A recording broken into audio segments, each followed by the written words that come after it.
Brent Carlson pressed his face close to Micah Johnson, spitting out each word like he wanted to tear her skin apart. "You filthy black trash. What do you think you are that you dare look straight at me?" He grabbed Micah's jacket, yanked so hard the fabric twisted in his hand, revealing the military uniform underneath. He let out a mocking laugh, wearing a soldier's outfit to beg for a little petty trash, like you thinks you can be a service member. But the moment he threw his head back, laughing, everything flipped like a slap across his own face. A metal tag slipped to the ground, spinning slowly in the sunlight, a top-secret credential he himself had no right to even look at. The gleaming words froze him in place. Navy SEAL Commander. If you were Brent, once you realized you had just humiliated a real SEAL commander, would you step up and take responsibility or hide behind the label of abusive cop? And if you were Micah, would you stay silent or let the whole world see the truth? Share your thoughts. Comment now and hit follow so you do not miss the next part. Micah Johnson was born in a town so poor that winter meant heating water on a wood stove and summer meant the whole family crowding under a single fan. Her father, Samuel, had been a machine repairman until a serious illness struck him down when she was 16. Her mother, Grace, worked as a janitor at the elementary school to feed 3 mouths, and Micah, still the dark-skinned, curly-haired girl, standing in front of a foggy mirror, tried to scrub the grease from her hands after late evenings working at the bicycle workshop. That year, her brother Caleb had just turned 3 and clung to her like a shadow, sobbing each time she left home to deliver newspapers before dawn. Micah's life had never been easy yet. She never complained, taking on any job she could find, from washing dishes at a cafe, hauling goods at the wholesale market, to cleaning a neighbor's yard in exchange for a few coins to buy medicine for her father. And even though her calloused hands could no longer feel the winter cold, Micah held on to something far more beautiful than the piles of medical bills, her dream of wearing a military uniform and becoming part of the SEALs she had watched with awe on her family's tiny television screen. As a child, whenever the TV showed SEALs marching through harsh environments, Micah would lean close to the screen, her eyes wide as she followed every strong movement, sometimes whispering along to the muffled commands she barely understood. On nights when the house sank into darkness, during blackouts, she would lie still on her bed, imagining herself running across a training field or standing on a ship's deck watching waves roll beneath her feet. She had no idea why such a dream was born in a child living in suffocating poverty, only that it was the one thing that kept her from ever giving up. That passion carried her through the days when her father gasped for breath on his sick bed. Her mother collapsed from working 2 shifts, and Caleb kept asking why their father could not get better like other fathers. To support the family, Micah worked non-stop but never dropped out of school. She earned scholarships, trained in running and swimming, and strengthened her body every morning before the sun rose over the hill. When she reached the age to apply for the military, Micah carried all her hope and hardship into an examination that everyone believed only those with resources and formal training could pass. But she passed, and not only passed, but ranked first in her class. The day she received the news, Grace hugged her daughter so tightly her hands trembled with joy, and Caleb ran circles around the yard as if he had discovered a treasure. Years later, Micah did not just become a SEAL, but became the best in her team, disciplined, tough, and blessed with natural command ability. She was part of the most dangerous missions, from hostage rescues and international criminal pursuits to covert operations. Standing before senior officers, Micah always kept her voice steady, her gaze clear, and her confidence quiet but unmistakable. She knew she had no connections, no privileges, nothing except relentless self-discipline and an unshakable will. And those were exactly what carried her to the most important moment of her life. Today, during the formal ceremony at the naval base, Micah officially received her 2nd star, marking her rise as the youngest Navy SEAL commander in the Naval Special Operations Force. When Vice Admiral Navarro pinned the star onto Micah's shoulder, the entire hall rose in applause. A few teammates laughed proudly, amazed by the woman who had climbed up from absolute zero. hero. But there were also darkened eyes and stiff smiles that felt cold to the bone, especially from Captain Royce Kincaid, who,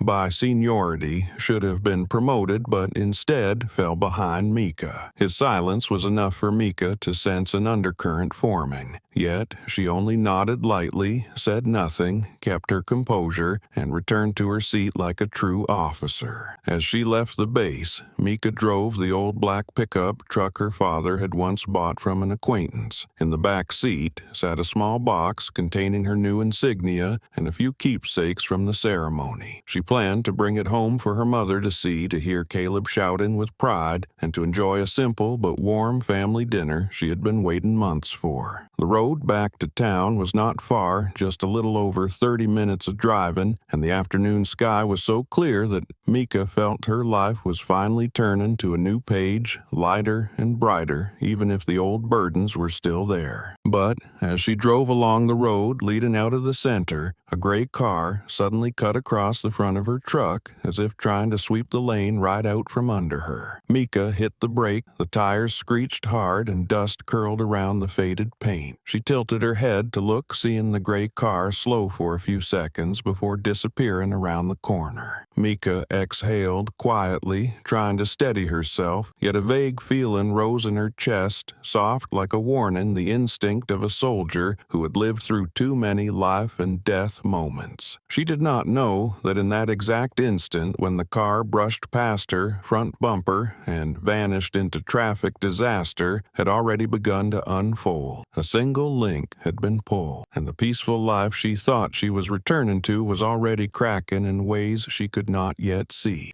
The phone in Mika's pocket vibrated just as she regained her balance after the sudden break. The screen showed Grace's name, softening her for a brief moment, the one warm feeling that a chaotic day could not take away. She pulled the truck to the side, lowered the window to let in the cool air, and leaned toward the back to find the bag her mother had asked her to bring home. Grace's voice crackled loudly through the speaker, so Mika answered briefly and then hung up, planning to call back when she got closer to home. But as she bent down, the shadows of two men fell across the open trunk, making Mika raise her head on instinct. Two unfamiliar faces, two sharp eyes cutting into her like blades, and a cold shiver ran down Mika's spine. Brent Carlson stood in front of her, with the posture of a man used to giving orders and never being challenged. He looked at Mika as if she were something distasteful, then spat out his words with contempt, each one dropping like stones on still water. "Hey, woman, who told you to park here?" His voice was not a question, but a sentence. Mika straightened her calm eyes, looking directly at him. There is no sign prohibiting it. The answer carried no defiance, no fear, no request for permission, only a simple fact. But that calmness was the spark that lit Brent's ever-present irritation. He was clearly bothered that a black woman dared respond without lowering her head, without mumbling, without waiting to be allowed. The way Mika stood tall, kept her voice even, and showed no fear, made him feel his authority had been insulted. It was something he would not tolerate. Jared Hunt, Brent's partner, stepped half a step forward, his small eyes slicing toward Mika, his hand raised in front of her as if he owned the air around them. "Open the trunk. I want to check your papers and the vehicle." There was no reason, no valid suspicion, no explanation for the action. The only things they had were her skin color and the prejudices that had long shaped them. Mika drew a steady breath, her voice dropping low, firm, but not harsh. "If there is no legal order, I will not open it." Her tone carried a hint of military discipline,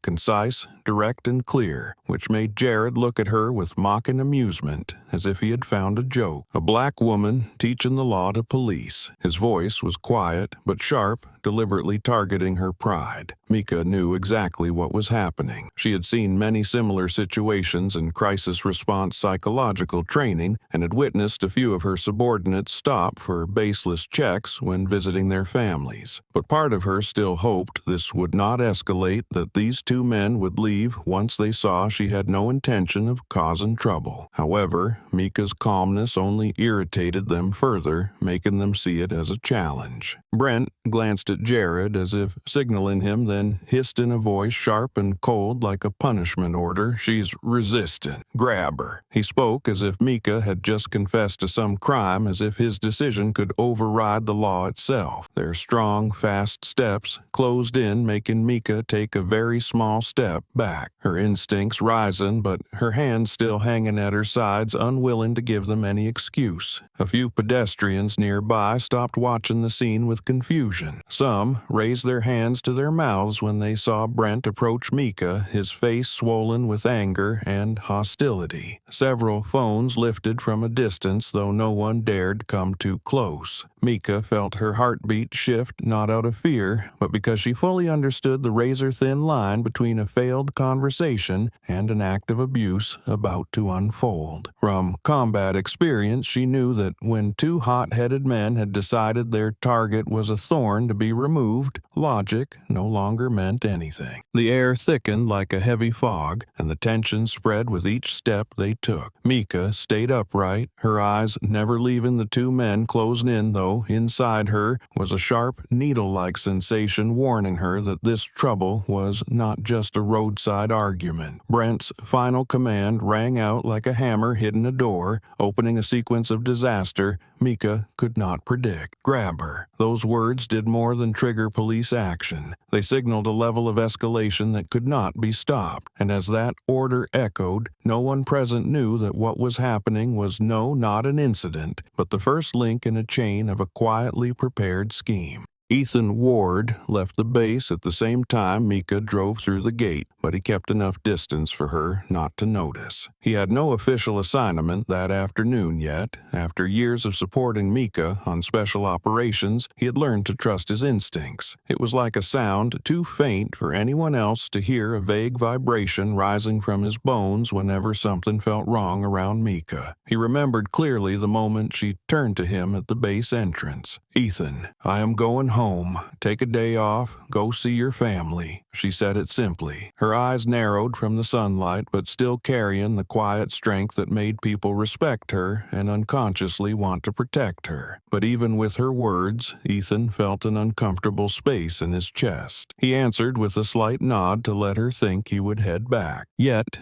the moment Mika's truck disappeared behind the trees lining the road out of the base, he turned his wheel and followed, keeping a slower pace to maintain distance. Ethan was not the suspicious type, but he understood the truth inside the military, especially in an elite force where reputation and rank were things many were willing to trade ethics for. Mika had just been promoted to commander, something even long-serving officers struggled to accept. He knew some congratulated her sincerely, and he also knew some only forced a smile before turning away with well-hidden resentment. Among them, the name Royce Kincaid was the one that never left Ethan at ease. Royce was a skilled officer with experience who had led teams through major missions, and in recent years the rivalry between Royce and Mika was something everyone recognized. They stood side by side on the promotion shortlist, but the one chosen in the end was Mika. Ethan had seen Royce standing at the back of the hall after the ceremony. His eyes on Mika filled not with open hatred, but with a quiet venom like embers buried under ash, waiting for a strong gust to ignite them. Because of that,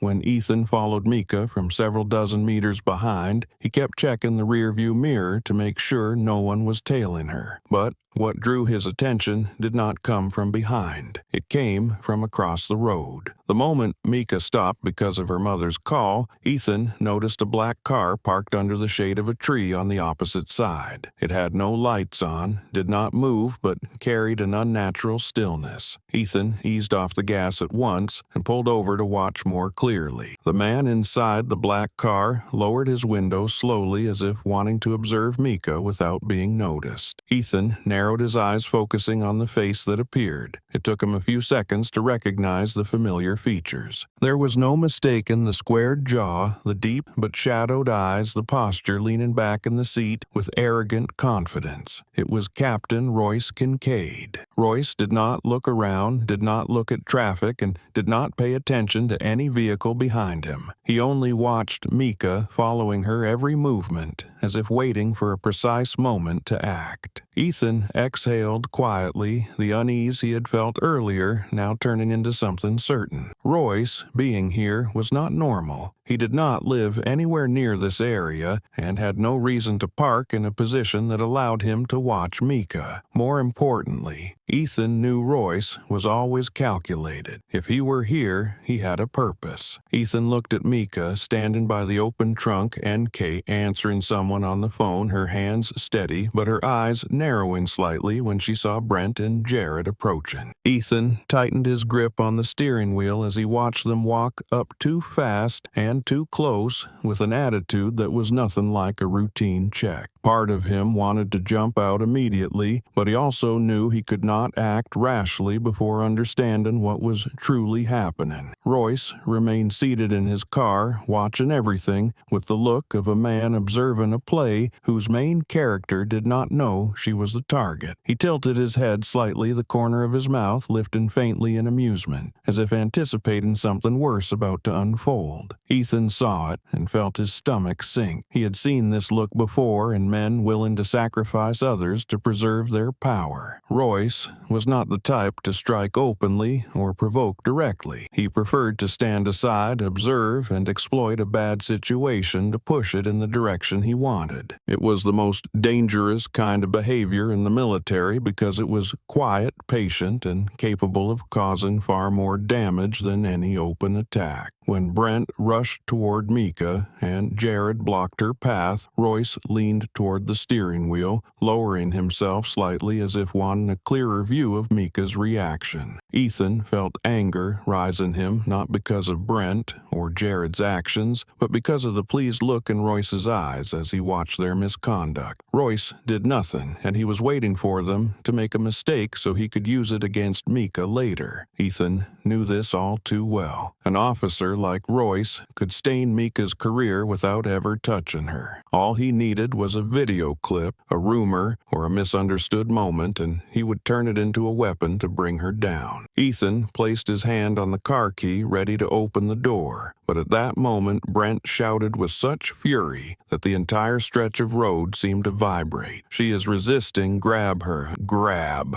Everything after that happened so quickly that Ethan barely had time to register that the situation had spun completely out of control. And when he glanced toward the black car again, Royce was sitting deeper in his seat, his eyes fixed on Mika, his lips curling slightly as if the moment he had been waiting for had finally arrived. Ethan felt his pulse surge. Something was wrong. Royce was watching her, and he was not an outsider in this at all. Brent stepped one pace closer to Mika, his breath sharp and sour, as if her calm presence was a thorn he wanted to rip out immediately. He glanced over her shoulder, then into the truck's cabin with suspicion before slamming his hand against the door, making the metal vibrate. "What do you have in the car? Open it." He spoke as if delivering a court order, as if whatever he wanted should instantly submit. Mika stayed upright, her hands relaxed at her sides, her voice low and steady with reason. "Without a warrant, I will not open it." Her words were not loud, not sharp, but carried the clarity of someone who knew the law and understood the limits of police authority. The way she answered made Brent choke for a brief second, and Jared behind him let out a short, harsh laugh. Jared moved to the right, blocking Mika, as if she were attempting to escape his eyes, cold and empty. Brent did not want to waste another word. He seized Mika's shoulder and yanked her toward the back of the truck, pulling her into a blind spot Ethan could not clearly see from a distance. The sudden force made Mika stagger for a beat, though she quickly regained balance. "You think I will not shoot you right here?" Brent growled, each word pressed out as he shoved her against the vehicle. The threat was not meant to intimidate, but to entertain him. His eyes searched her face as if looking for a reason to do it. Mika felt her combat instincts surge, but she forced her breathing to stay controlled. One wrong move from her now would be a gift to the two men in front of her. In the scuffle, Brent's hand accidentally pulled the collar of her jacket off place, the fabric sliding down her shoulder and revealing part of the combat uniform uniform underneath. The afternoon sunlight hit the distinct military pattern, making it stand out. For a moment, both Brent and Jared stopped, their eyes fixed on it. Mika tightened her lips, knowing the situation had taken a sharper, more dangerous turn. She had faced many difficult moments, but these looks, this quiet but heavy racism, thickened the air around her in a suffocating way. Jared stepped forward, placing his hand on Mika's shoulder with enough force to push her half a step back. "Oh," he dragged the sound, his eyes narrowing in mockery. "Are you trying to impersonate a military to fool people?" He yanked the rest of her jacket off, letting it fall completely and exposing the full uniform beneath. Mika did not resist, not out of fear, but because she understood every movement she made would be twisted into resistance. Jared stared at the uniform, shook his head, then laughed the laugh of someone who believed he had already won. "Look at this Brent. She's even wearing combat gear. A black woman pretending to be military. I thought we were filming a movie." Brent stood right beside him, and when the jacket hit the ground at Mika's feet, he burst out laughing louder, the sound carrying across the empty stretch of road and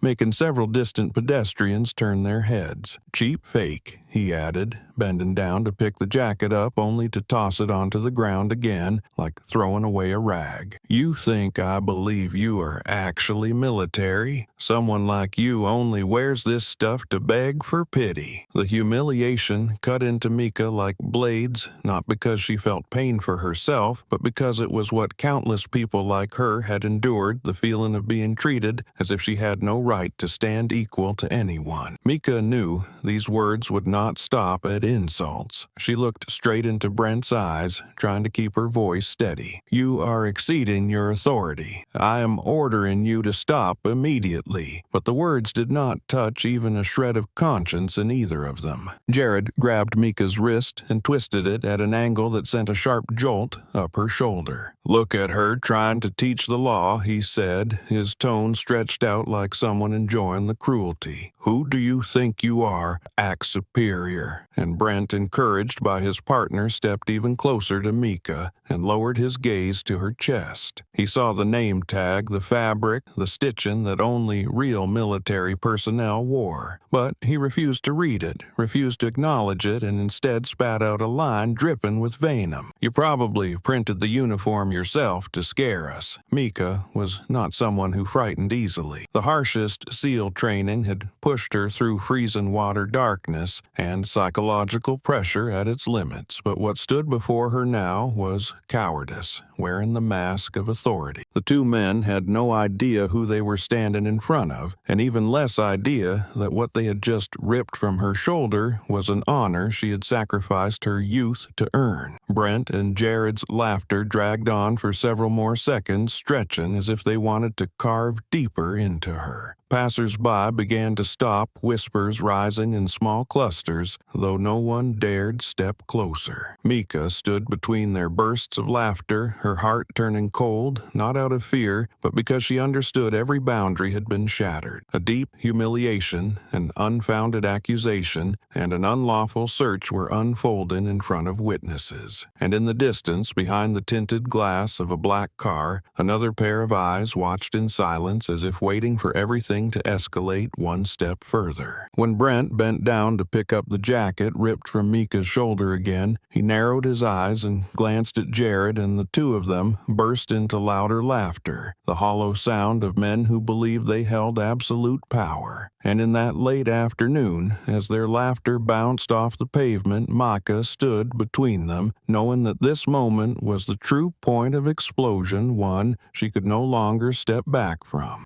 The laughter of Brent and Jared still hung in the air as they stood facing Mika, their eyes filled with contempt as if they had just exposed a cheap fraud. The combat uniform on a black woman to them was nothing more than a joke. Brent nudged the discarded jacket with the tip of his boot, his eyes gleaming with something dangerous as he stared at the uniform. "Cheap fake," he spat, each word carrying the triumph of someone who believed he was fully in control. "You think wearing this garbage scares us? Jared stood behind him with folded arms, his smirk steeped in mockery. Trash like her really puts effort in these days. Impersonating the military to get sympathy must think it is easy. Mika stood between their venomous voices, keeping her shoulders straight even as she felt every gaze falling on her. Some from passers-by, others from people who had stopped their cars to watch from afar. She noticed pity, confusion, and hesitation in the crowd, fear of getting involved, and fear of opposing the police. The insults Brent and Jared hurled at her carried a warning to everyone around them that this was a confrontation with law enforcement. The fewer who intervened, the bolder the two men grew. Brent stepped back once before striding to Mika's left door, placing his hand on the latch as though he owned everything before him. Mika realized what he was about to do and moved half a step forward, but Jared blocked her path, his heavy hand pressing onto her shoulder and stopping her cold. "Stay still," he said, his smile widening as if savoring the humiliation they were layering onto her. Brent did not bother to look at Mika as he yanked the door open. The sound cracked sharply across the stretch of road, tightening something inside Mika's chest. Inside the vehicle, right behind the passenger seat, Brent saw a small metal box secured with a safety latch. Matte black, steel-edged its surface, worn from many missions. He looked at it, placed his hand on the lid, then turned to Jared with a vicious grin. "Look what I found." He held the box up like a trophy. "Ha, I found evidence. There is definitely contraband in here." His voice echoed through the parking area loud enough for everyone around to hear, as if he had just caught a dangerous criminal and was proudly proving his heroism. Mika looked at the box in Brent's hand, a chill crawling along her spine. This was no ordinary item.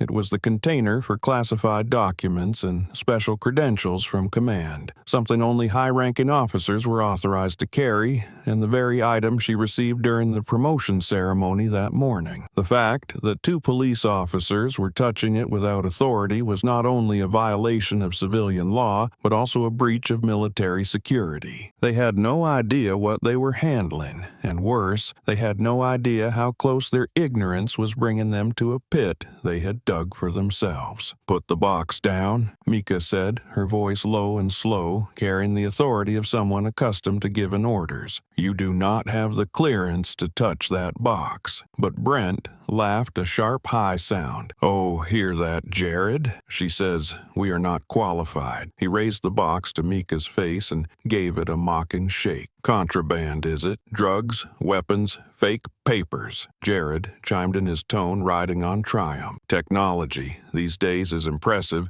makes a fake box look real military." Mika knew that if she grabbed the box or reacted forcefully, they would twist it into proof of resistance. Years of SEAL conditioning surged through her mind, analyzing the situation, identifying risks, and finding control. Yet, in her eyes, a thin layer of restrained fury began to show. She was not angry for herself, but for what they were distorting the honor she had given her youth to protect the dignity of the military, of the force that had saved countless lives of the teammates who never returned from battle and whom she carried in her heart. Brent set the box on Mika's tailgate, his hand gripping the latch as if ready to break it open. "Let us see what is inside." His voice lost the mockery and shifted into the eager tone of someone convinced he was about to expose a criminal. Mika stepped forward once, her gaze locked on every small movement he made. "I am warning you one more time," she said, her voice lower than usual but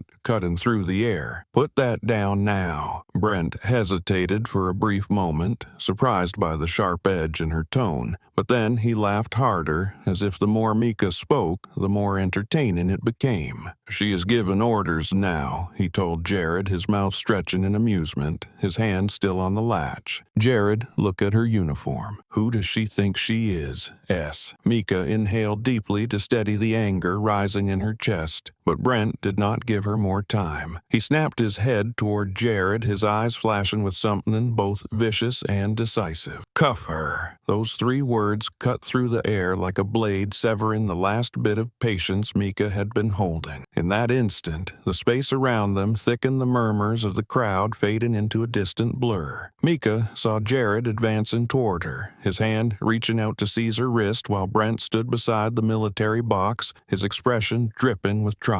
Everything was slipping away in a way she had never experienced, and the fact that they did not understand what they were interfering with made the air even tighter. One mistake, one reckless act from 2 abusers of power, and at the end of that path, she could see the darkness opening into a deeper level. Cuff her. The words felt like a period marking the end of restraint and the beginning of a storm none of them could possibly foresee. The moment Brent roared "woofuffer" like a needle, stabbing into Mika's ear, the air had stretched so tight that even half a step from anyone could have blown everything apart. At that exact second, from the right side of the street, Ethan Ward practically launched himself out of his parked vehicle. He had watched the entire escalation from the very first second, every movement Brent and Jared made falling into his line of sight, but he had forced himself to keep distance because the position of a SEAL officer required absolute control over his reactions. However, when he saw Brent seize the classified military box and saw Jared advancing with clear intent in his eyes, Ethan understood that if he did not intervene now,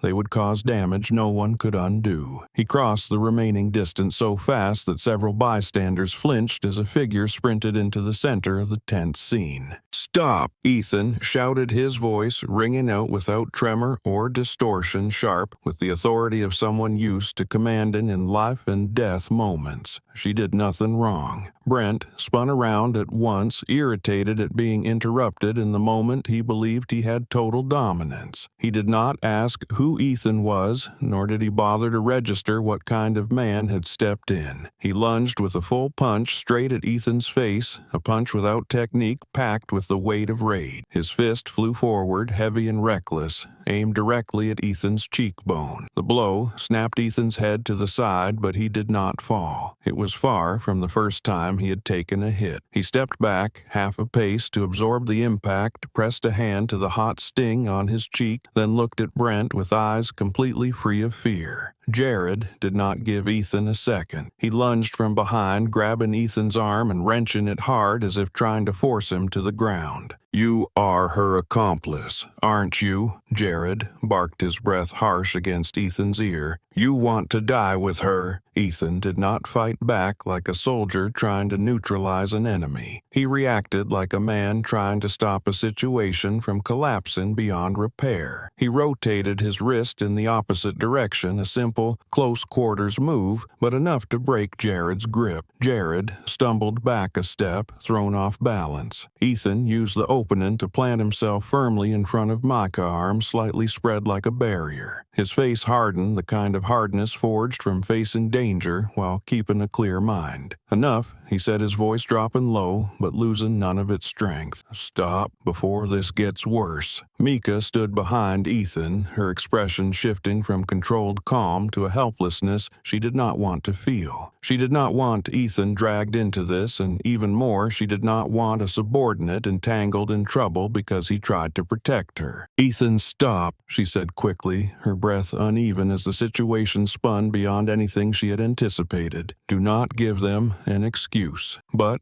her words fell into a space no one was listening to because around them, startled whispers had begun to rise. The small crowd had grown, some people raising phones, others stepping back, others watching from a cautious distance. An older man, his hands trembling yet still trying to dial, called the police while staring at the scene with heavy breaths. "An officer is being attacked," he said urgently into the phone. "Send more units immediately." His voice was not loud, but enough to trigger panic in a few others. Sirens began wailing in the distance, at first like a faint wave, but quickly growing, sweeping toward the street like a Russian seasonal wind. Brent saw it all, realized the situation was slipping out of his grasp, but instead of calming down, he chose to escalate into even more danger. He drew his gun, the motion fast and reckless, pointing the barrel directly at Ethan. "You hit a police officer," he yelled into Ethan's face, his eyes wide like a cornered animal. "I will shoot you right now." For a brief second, silence smothered everything. Mika stepped forward half a step, but Ethan raised an arm to block her, his eyes locked on the gun. He stood straight, not backing away, not trembling, his voice low but sharp, each word cutting clean through the tension. "You are about to shoot a SEAL officer," he said, his breath slicing the air. "Go ahead." People watching from afar heard those words. Some gasped, some stepped farther back. Jared glanced at Brent, uncertainty flickering across his face before vanishing the moment another siren screamed closer, louder. The entire block felt stretched to the breaking point as if one more word could ignite everything. Brent kept the gun raised, but his hand had begun to shake. He did not yet grasp the weight of what Ethan had said, did not realize the man in front of him was not a civilian, but an officer trained to stay icy even in the worst scenarios. The rising sirens thickened the air. Red and blue flechas began flickering at the corner of the street. Some bystanders backed away, others lifted their phones, afraid but unable to look away. Brent flicked his gaze toward the end of the road, then back to Mika and Ethan, and the only thing left in his expression was frustration with no escape. Ethan took a slow breath, not loud but steady enough to ground himself before everything crossed a point of no return. He did not move away from Mika, still standing squarely in front of her, his body a wall between her and the gun aimed at him. He knew that if Brent pulled the trigger, the aftermath would be catastrophic. But he also knew that in moments like this, the person staring down the barrel had to be the calmest one present. And as the sirens closed in, Mika felt a truth she did not want to accept. The situation was no longer under control. What unfolded was no longer an unjust stop, no longer mere insults or abuse of authority. This was the beginning of a storm, one racing toward them with a force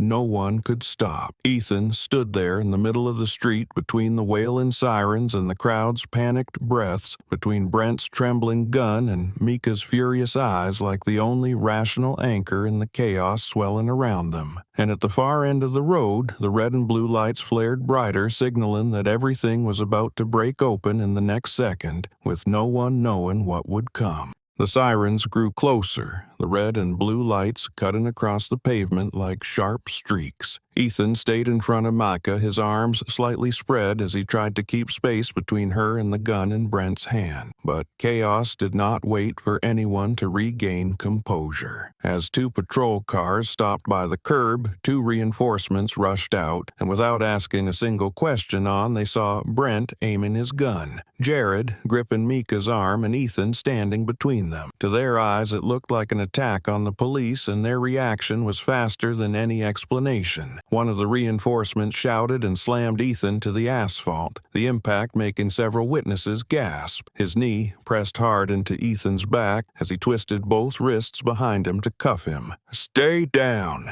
he barked, panic mixing with anger, as if even he did not understand what situation he was responding to. Ethan tried to turn his head toward Mika, his voice strained under the pressure but still clear enough to force out, "Do not touch her. Listen to me. She did nothing wrong." Mika turned toward him, seeing his eyes redden from the force pinning him down. But before she could react, Brent took advantage of Ethan being restrained and lunged forward. The hostility in Brent's eyes had not faded. It had grown, fed by the feeling that his authority was being challenged. He seized Mika's wrist and twisted it behind her back with enough force to send pain shooting through her joint. "You resisting police!" he shouted into her ear, his hot breath brushing her neck, making Mika tilt her head away on instinct. Brent's grip tightened until her wrist flushed dark red. Her shoulders stretched taut, yet Mika did not let out a sound. She pressed her lips together and kept her stance straight, refusing to give him the satisfaction of seeing her in pain. Jared followed immediately, a metal cuff already in his hand. He looked at Mika with a poisonous stare, the corner corner of his mouth, pulling into a crooked smile that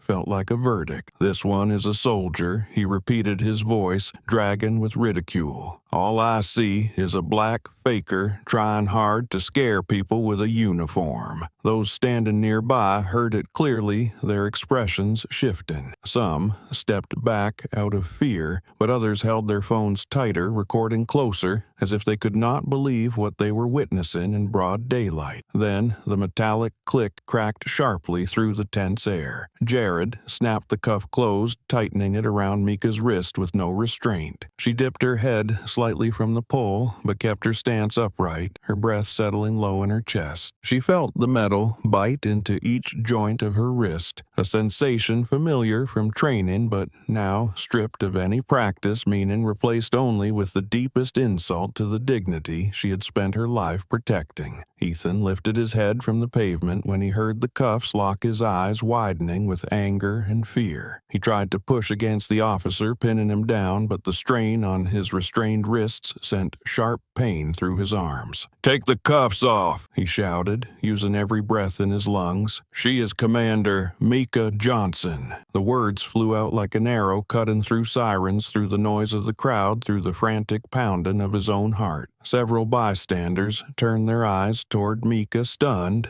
as if they thought they had misheard. But Brent burst into laughter, as if he had just heard the cheapest joke. "Commander, my ass." He spat each word, soaked in mockery. "You think I am dumb enough to believe that?" He yanked Mika's arm toward him, as if trying to prove Ethan's statement too ridiculous to acknowledge. His face flushed red with a mix of rage and the thrill of holding power, a hollow kind of power that could still destroy a person in seconds. Just as Brent was still laughing, a faint metallic tap hit the ground, soft but sharp enough for Jared to notice. A card had slipped from Mika's pocket during the rough pulling and blows from behind. Jared glanced down, saw the glint of metal under his boot, and instinct pushed him to bend and pick it up. He lifted the card between two fingers, ready to sneer, but his expression froze. On the steel surface, etched deep and unmistakable in the sunlight, were the words carved with impossible clarity. "Navy SEAL, Commander." Jared's breath slowed immediately. His chest rose and fell, his eyes widening, then narrowing as though his mind struggled to process something he refused to believe. His hand shook faintly but undeniably, as if all strength had drained from his body at the sight of the truth. He looked at Mika, then at the card, then back at Mika, and the longer he stared, the tighter his throat closed. What are we doing?" Jared whispered, his voice distorted as if squeezed from the inside. Brent turned toward Jared, irritation on his face, thinking Jared was putting on a show. But when he saw the pale skin, the trembling hands, and the genuine fear in Jared's eyes, his smile slowed, then died completely. He could not laugh anymore. The air shifted in a single breath. Even with sirens blaring and the crowd murmuring behind them for that moment, the two men were pulled toward the small card in Jared's hand as if dragged to the edge of a cliff. Ethan saw Jared's expression and heard the words slip from him, and even while being pinned to the ground, realized the storm was finally beginning to turn. Every insult, every act of abuse, all of it, was now crashing back onto the two men standing over Mika. They were no longer just officers misusing authority. They had handcuffed a high-ranking officer of the United States military, someone they should have stood at attention for not shoved against a vehicle and humiliated in the middle of the street. Mika stood still, the cuffs still tight, but her eyes sharpened. She said nothing, and she did not need to. Her silence now weighed more than any argument she could make, and in that moment when Jared stepped back in absolute confusion, everything shifted direction. There was no way back anymore. No way for the two officers to hide what they had done. And at the end of the road, the approaching reinforcement vehicles grew louder, signaling that the cost of their actions was about to be revealed in full. In the moment Jared bent down to pick the metal card from the pavement, time seemed to slow. He turned it between two fingers, the sunlight reflecting across the steel surface, making the engraved words appear as if lit by a spotlight. "Navy SEAL, Commander." A short line of text, yet powerful enough to pierce through every layer of arrogance, prejudice, and false authority he had been hiding behind. Jared looked at the card, then at Mika, his eyes widening as if seeing the woman before him for the first time, not the imposter he had imagined, but the undeniable truth he and Brent had ignored from the beginning. "See, Commander, she really is a commander," he stuttered, his voice cracking, his breath uneven as if someone had squeezed his chest. The police sirens wailed non-stop, yet none of it snapped Jared out of the shock. If anything, the noise pressed heavier against his mind as he realized what they had done was no longer something fixable with an apology or a falsified report. Worse, it had all happened in front of a crowd, many with phones recording, frozen in stunned silence, some stepping closer, others covering their mouths but unable to speak. Meanwhile, Brent still had not understood. He stared at Jared like he was losing his mind, irritation twisting his face. "What the hell is wrong with you? She's lying to you," he snapped, but when Jared lifted the card toward him, Brent's expression shifted from dismissive to doubtful. He looked at Mika, then at the card, then stepped closer to be certain he was not misreading. "No way," Brent muttered, and as if ripped out of the shell of arrogance he had built, his eyes narrowed with confusion. Even with the truth staring him in the face, he clung to the last scraps of imagined authority. He reached for the handcuff lock, but his hand trembled so violently that he could not fit the key into place. His fingertips turned cold sweat gathering at his temples. He stepped back, then another step, as if terrified of the object he held, terrified of the metal he had just used to restrain a high-ranking Navy officer. Jared looked at Mika, then at the card one last time, and felt his knees weaken. He sank to the ground, not from force, but from the crushing weight of what he had done. "Commander, please, I am sorry. He said, his voice breaking, each word running out of his mouth as if his tongue were drying. He could not meet Mika's eyes, could not look at anyone. A few people in the crowd exhaled sharply, as if they too felt the depth of his mistake had passed the point of any excuse. That silent second stretched long enough for real fear to set in. And just as Brent started to drop to his knees in a panicked reflex, a loud sound erupted from the end of the road, pulling every gaze in the same direction. The sound was not more police cars. It was the deep, heavy rumble of military diesel engines. 4 black armored SUVs barreled in their speed, unchanged, as they approached the chaotic scene. They braked hard at the curb, a thin layer of dust rising beneath the massive tires and making the crowd instinctively retreat. Brent jerked upright on reflex, but when he saw the special insignia on the vehicles, he staggered back, his hands shaken even more than before. The doors swung open at once. Tactical boots hit the pavement in unison, sounding like a blow against the ground. 7 or 8 SEAL operators in full combat gear stepped out their formation, spreading like water, moving with the seamless coordination forged through hundreds of special operations. Their eyes were sharp like blades. No confusion, no hesitation, only absolute focus. The man leading them stepped forward, taking in the sight of Mika, handcuffed Ethan, pinned, and the 2 stunned officers. His face darkened, needing no questions, no explanations. A voice came from the second SUV, crisp and cold, like an execution order. Everyone in position. Detain both officers. The order had barely ended when 2 SEALs moved toward Brent and Jared, securing their arms with a single swift, controlled motion that required no violence. Brent tried to speak, but the sound snagged in his throat. His eyes widening in horror at the sight of SEAL weapons kept on safe, but ready at hand enough for him to understand that whatever power he believed he had was gone. Jared did not resist. He bowed so low his face nearly touched the ground, his hands trembling violently in the cuffs as if his body could not comprehend how fast he had fallen from authority to prisoner. Ethan was lifted up immediately, 2 SEALs rushing to remove his restraints. Their faces were stern, but their eyes carried a contained fury. One of them asked quietly, "Is the commander all right, T?" Ethan nodded, hurting but steady. He moved straight to Mika, his wrists still red from pressure, but his attention fixed solely on her. "Mika," he said softly, his voice low with worry. "Are you okay?" Mika did not answer right away, her breathing steady, but her eyes were locked on Brent and Jared, being held in place by the SEALs. One member of the team stepped forward to unlock her cuffs, his movements gentle as if wordlessly apologizing on behalf of the entire system. When the cuffs clicked open, Mika pulled her hands back and gently rubbed the red marks around her wrists. She lifted her head and looked directly at her soldiers standing in formation before her. The scene needed no words, no further explanation. They had arrived at the exact moment they were needed. Exactly how a SEAL team protects one of their own. And with everything now laid bare, the police units that arrived last finally stopped, their officers staring in utter silence at what was unfolding. No one dared take another step forward. In that moment in the parking lot, soaked in late afternoon light and the silence stretched tight as a bowstring, the entire world of Brent and Jared collapsed completely. And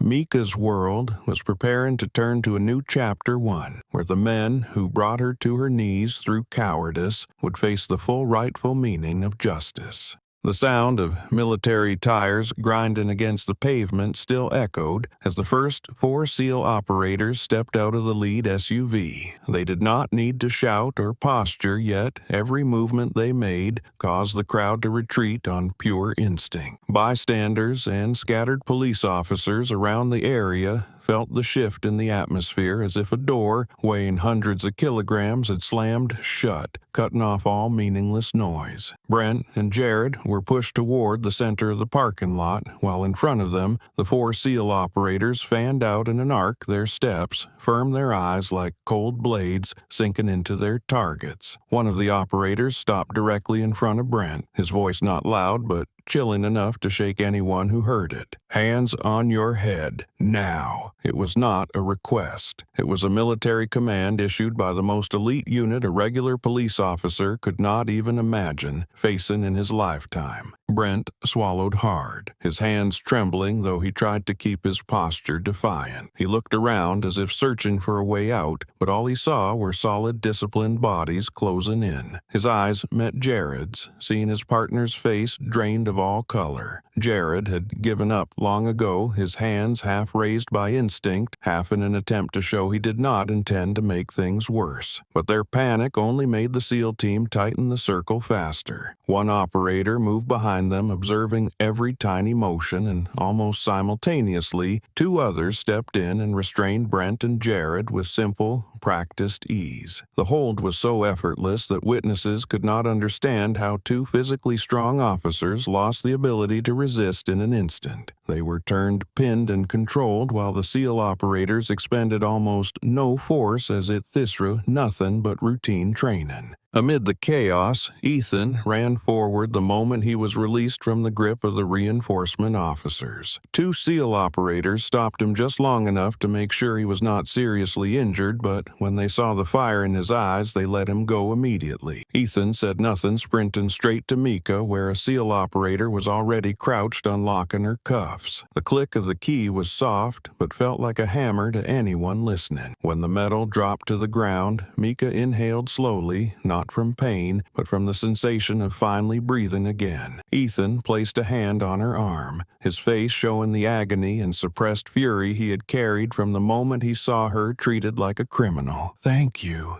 Mika said quietly, her voice low, steady, but layered with exhaustion few could ever see. "I'm all right." Ethan nodded, though his eyes lingered on her wrist still red from the pressure. He clenched his jaw once, then turned toward Brent, where 2 SEAL operators held him with his face pressed to the pavement. A moment later, just when it seemed everything was under control, another vehicle moved slowly from the far end of the street. The black car made no sound, no sirens, unlike the military SUVs. It slid forward like a predator, carefully approaching its prey. Royce Kincaid sat behind the wheel, his hand resting lightly on it, his eyes unblinking as he watched the scene ahead. From his angle, Mika still stood beside the pickup truck, her wrists marked red, her breathing not yet steady. Brent was pinned down, Jared shaken so hard he could barely speak. Royce took in each image with the satisfaction of someone enjoying a trap he had meticulously set, now watching the prey fall exactly where he wanted. A small, poisonous smile pulled at the corner of his mouth as he realized how the scene resembled a SEAL officer being humiliated by police in public. Everything seemed to be going his way, because with one video clip, one rumor, or a few distorted details, he could turn Mika into a problem and reclaim the promotion that had slipped from his reach. But the moment was shattered in the span of a heartbeat. Royce saw what he never expected. In his rearview mirror, two more SEAL SUVs sped in their lights, carving through the road like blades slicing the afternoon sun. The smile on his lips faltered. His eyes narrowed as the scene before him transformed instantly. Mika was no longer handcuffed, but standing at the center of a SEAL protective formation. The two officers he thought would become tools in his power play were instead being forced down like criminals by SEAL operators. Royce felt the air inside his car thicken as if he were inhaling the weight of a mistake he never accounted for. "No, it cannot fall apart this easily," Royce whispered, but the words caught in his throat so faint he barely heard them himself. He tightened his grip on the steering wheel, his gaze darting between Mika the SEAL operators and the only exit at the end of the street. But his instincts screamed that it was too late. The military vehicles were not here because of a chaotic report. They were here for Mika, because she was a commander, because she was not someone he could quietly push off her career path the way he had imagined. Under the harsh afternoon sun, surrounded by countless watching eyes, Royce suddenly felt himself isolated from the crowd, exposed as the one man who did not belong to the order being reestablished. A few SEAL members turned their heads toward his vehicle, their eyes sharp with suspicion. Royce leaned back instinctively, as if they could see straight through the glass, straight into the dark intent he carried. And, at the precise moment the fourth SUV stopped at the curb and its door swung open with a hard snap, Royce understood that every string he had tried to pull had snapped. No one could shield him from his role in the humiliation Mika had endured. No one could save him from the truth now on the verge of being exposed. A truth. The crowd, the recording phones, and the SEAL operators stepping out could piece together more easily than he had ever imagined. In that moment, the space felt split in two, one side, holding the SEAL team with Mika at its center, the other holding Royce, the man who had just watched his entire plan crumble into dust faster than he could control. And, for the first time since witnessing Mika's promotion that morning, Royce felt a sensation he was not familiar with: fear. The air in the parking lot had compressed into something heavy and solid. The crowd grew quieter, and the SEAL operators stood in a curved formation, their eyes sharp as ice, keeping Mika in the safest position possible. Brent and Jared were pressed to the pavement, their hands locked tight behind them, their breaths growing heavier as if each inhale was a tightening verdict. Ethan stood beside Mika, watching her, as though one late reaction could send the situation spiraling again. Then, a new sound rose deep and low, instantly drawing every SEAL's attention. It was not a police siren. It was not a normal engine. It was the unmistakable sound of a high-ranking military vehicle. A sleek, black sedan with special military plates glided forward at a steady pace, carrying an authority impossible to mistake. It stopped at the front of the SEAL formation, its door opening with a firm motion, and the man who stepped out made everyone present straighten their posture. Vice Admiral Navarro appeared, his stance firm, his steps carrying the calm weight of a man who had spent decades on battlefields and weathered storms far greater than today's chaos. Navarro scanned the entire scene in a matter of seconds. He saw Brent and Jared held down on the ground, saw the SEAL operators surrounding Mika, and finally his gaze settled on her wrists. The red marks burned sharply in the sunlight, a stark contrast to the steady expression on Mika's face. That brief glance alone was enough to make the atmosphere tighten further. Navarro did not speak immediately. He stepped toward Mika, close enough to see every detail of what had happened. opened. "Commander Johnson, brief report," he said, his voice low and firm. No anger, no haste, but the seriousness in his tone made everyone feel as if a court-martial had materialized right there on the asphalt. Mika stood with her posture, straight eyes meeting her superiors. "I was unlawfully assaulted," she answered, her voice stable, adding nothing, omitting nothing, even while the ache in her wrists lingered. "No one is injured." Navarro gave a small nod, his eyes shifting to Brent and Jared, who trembled uncontrollably. The moment his gaze touched them both, men seemed to freeze. Brent attempted to speak, but all that came out was a fractured breath. Jared curled inward, his face as pale as paper. Navarro did not question them, nor did he need to. Everything was already written in the stances of the SEAL team and in the terror-filled eyes of the two men who had just abused their power. "Restrain them," Navarro said quietly, yet his voice struck like steel. Two SEAL operators moved at once. One locked Brent's arms behind him and sealed his weapon into an evidence pouch. The other mirrored the action on Jared. Both men were yanked to their feet with enough force to send them stumbling, their mouths trembling as they tried to stutter apologies. "Commander, I did not know. I did not mean. We..." But no one answered them. The silence of the SEAL team was the coldest response they would remember for the rest of their lives. Navarro continued scanning the scene, every small detail captured by his sharp eyes. The crowd had gathered into small clusters, some still recording on their phones. In the distance, Ethan kept close to Micah, as if ready to shield her again the moment anyone tried to approach. But what drew the attention of one SEAL operator was not what stood in plain sight, but the slow movement of a black car at the edge of the street. He noticed it creeping away from the area, too slow to be natural and too quiet to be harmless. He frowned, stepped forward, and raised a hand. "Sir," he called to Navarro, his tone grim. "The black car on the right is leaving. Someone was watching the commander before this happened." Ethan stiffened at those words, his head snapping toward the vehicle. He recognized the shape instantly, because he had been the first to see it parked earlier, silently watching Mika like a shadow. Navarro turned his gaze sharp as a blade cutting through the wind. In a single second, he understood there was more at play here, something beyond the misconduct of the two officers. He stepped forward, his voice ringing with authority. "Stop that vehicle. Check it." No one spoke further. Two SEAL operators shot forward like arrows released from a bow. The crowd erupted in whispers, watching the black car attempt to slip into a narrow side street. Inside the vehicle, Royce Kincaid jolted as the command echoed across the pavement. He gripped the wheel tighter, pressed the gas, but did not dare accelerate too much, knowing full well fleeing outright would expose him instantly. He hoped the SEALs had not seen the plates, had not connected him to the chaos. But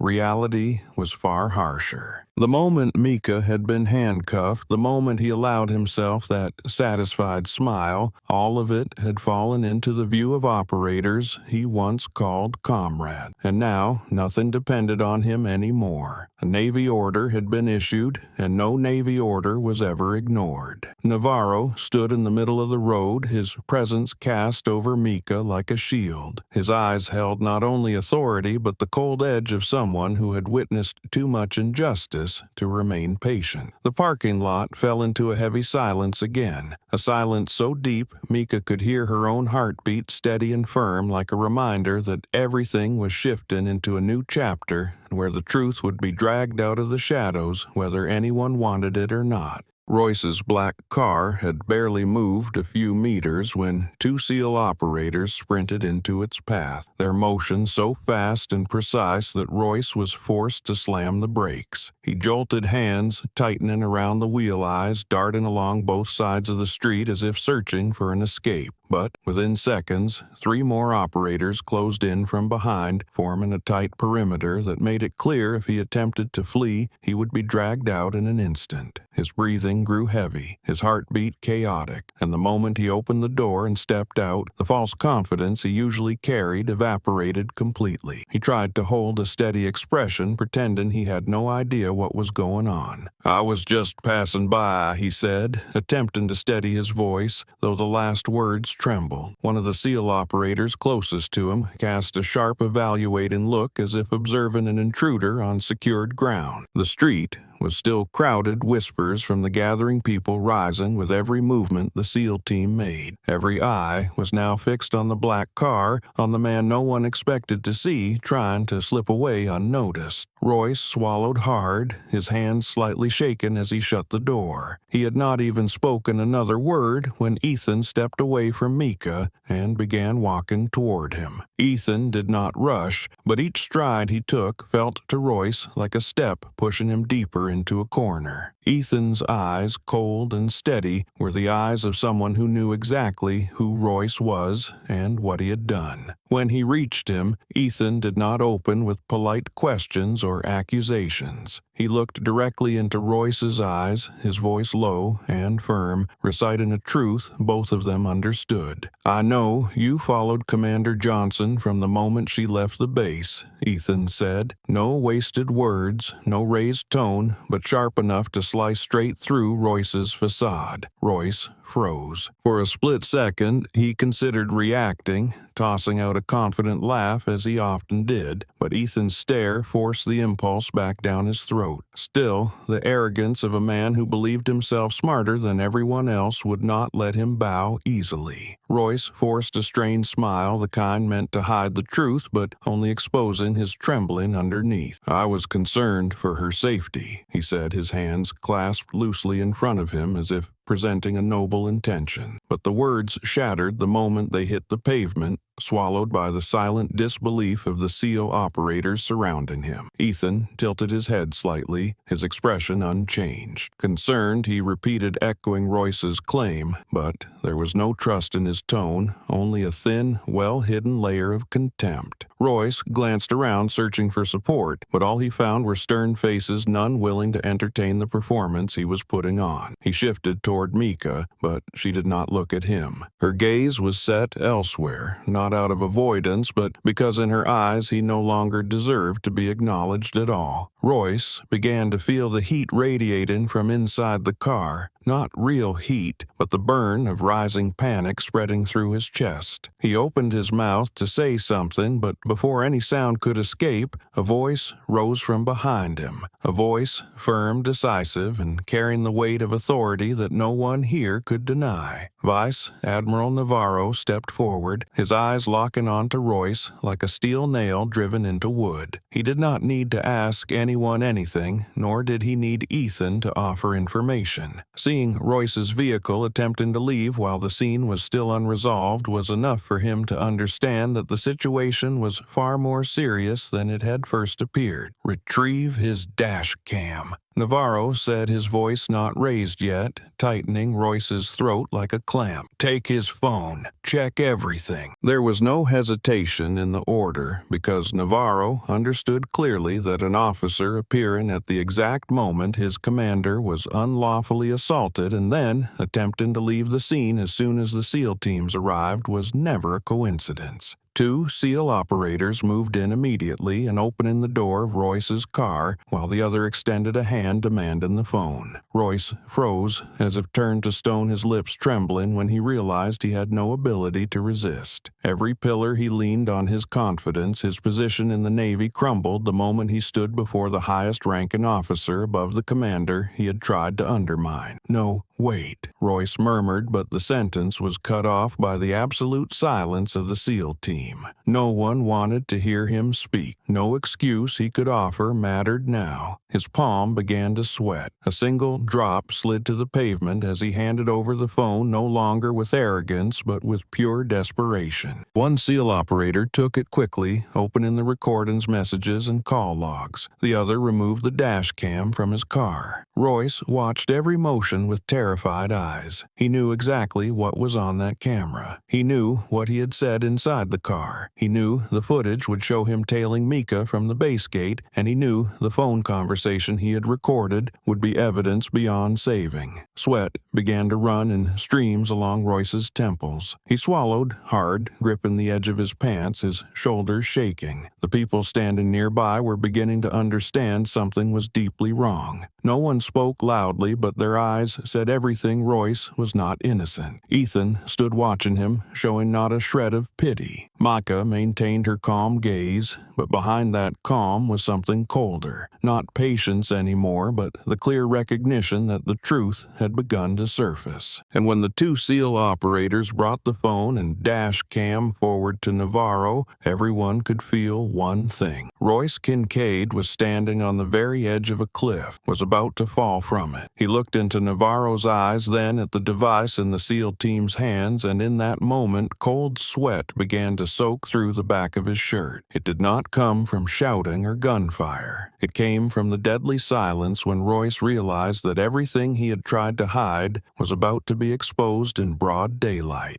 A large circle formed around the second SUV as two SEAL members carried Royce's dash camera back to the center of the secured area. The parking lot seemed to hold its breath, no one speaking, no one stepping too loudly. Most civilians had already raised their phones to record, yet they kept a silence that could not be easily named, as if they understood that the moment about to unfold was not just a video being played in the middle of the street, but the truth preparing to strike directly at the face of a man who once believed he stood above everything. One SEAL member connected the device to a tactical mobile display and held it in front of Navarro. He nodded, and with that single nod, the truth that had been hidden for so long was officially revealed. The video began, not fast-forwarded, not cut, not blurred. Royce's car appeared in the first frame, tailing Micah from the base gate, keeping distance but never losing her vehicle for even a beat. Every small detail, from the way he eased the gas, kept his hand on the wheel, to the occasional glance toward the recording angle, exposed a deliberate act of surveillance. The air grew heavy. The crowd leaned forward, the small shuffling sounds of someone shifting their feet on the pavement strangely loud. Royce stood in the SEAL circle, his hands hanging loosely, his face pale, but his eyes still trying to hold the posture of an innocent man. He glanced at Micah, then back at the screen, searching for something to cling to, as if waiting for the video to prove he was right. But the video offered him no rescue. The audio from inside the car played clearly. Royce's voice, slow, calm, but filled with bitterness like fuel tossed onto fire. "Let the two cops handle it," he said in the recording, his tone sounding like a routine instruction on a workday. "Let her get humiliated." The sentence rang through the open space like a gunshot. A few people in the crowd whispered a small, "My God," before covering their mouths. Ethan tilted his head aside, a heat rising at his neck as if ready to ignite. One SEAL clenched his fist, his eyes darkening. And Navarro, standing tall unblinking, watched the screen like a man confirming a charge that could not be denied. Royce's face blanched. He stepped back, half a pace on reflex, as if the sound of his own voice in the video had punched him in the chest. "No, wait, that is not," he tried to say, but his throat was too dry. His voice thinned, swallowed into empty air. He looked around as if searching for someone who might defend him, but every pair of eyes stared back with the same expression: disgust, disappointment, and strangely a trace of pity for a man who had dug a hole so deep he had no way left to climb out. Micah stood a few yards away, her face so emotionless it was impossible to tell where anger ended, where hurt began, or where exhaustion from the long chain of humiliation settled. She looked at the image of Royce's car on the screen, listened to every word he had spoken, then turned her gaze toward him as if looking at discarded scrap, something with no value left for her to care about. "Commander Johnson Navarro," said his voice, deliberately calling her title to affirm she still held full authority in this moment. But Micah didn't answer immediately. She looked at Royce a little longer, her eyes holding no flame of outrage but the cold steadiness of someone who had passed beyond hurt and was left only with the clarity that the man standing before her was no longer worthy of her anger. Finally, she exhaled a slow breath, cold and steady. "I understand," Micah said, not harsh,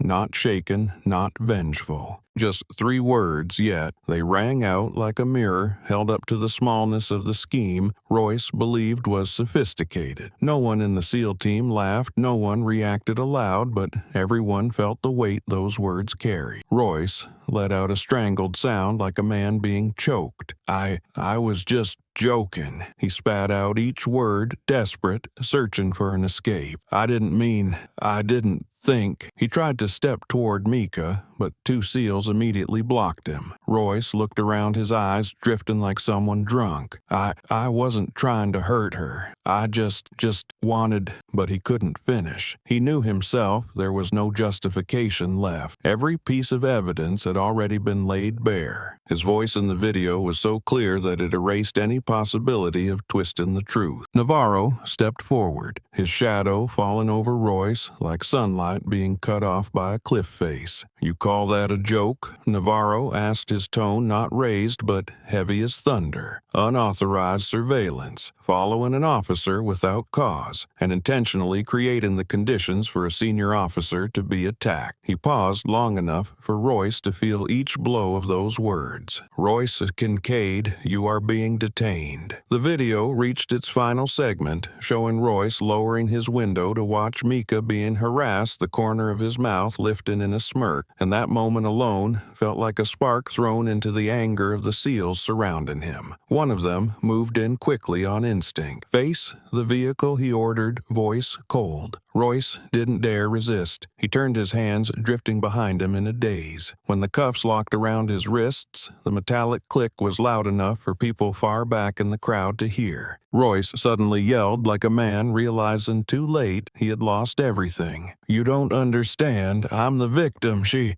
stole my position, but his words were cut off by a firm SEAL hand pushing him toward the vehicle. His mouth spilt more nonsense, half curses, half pleas, as if he could save himself with the very words slipping uselessly off his tongue. "I don't deserve this. I didn't," but no one cared. Mika glanced at him for half a second before turning away. Ethan stood beside her, his eyes still shadowed with anger. The crowd stayed silent, but a quiet sense of satisfaction spread through their expressions, the kind that comes when someone, fueled by a bitter grudge, is finally dragged into the light. Royce was led away, his hands cuffed behind his back, his shadow stretching across the pavement like the shadow of the guilt he had created. And when the car door shut behind him, every desperate insult he shouted vanished with it. A conspiracy had just been exposed in broad daylight, and this was only the first step in the truth that was about to unfold. The air in the parking lot remained thick, even though Royce had already been taken away, as if everyone present understood that what had just happened was only the visible tip of a submerged iceberg. The 2 officers, Brent and Jared, were escorted toward the patrol car, their faces pale as if all the blood had been drained from them. They no longer struggled, no longer raised their voices, no longer acted superior like when they had overpowered Mika. Each step they took dragged a heavy sound against the pavement, an echo that felt like a declaration marking the end of their careers. When the black FBI vehicle pulled up, 2 investigators stepped out, opened the rear door, and walked through the SEAL perimeter with the calm bearing of people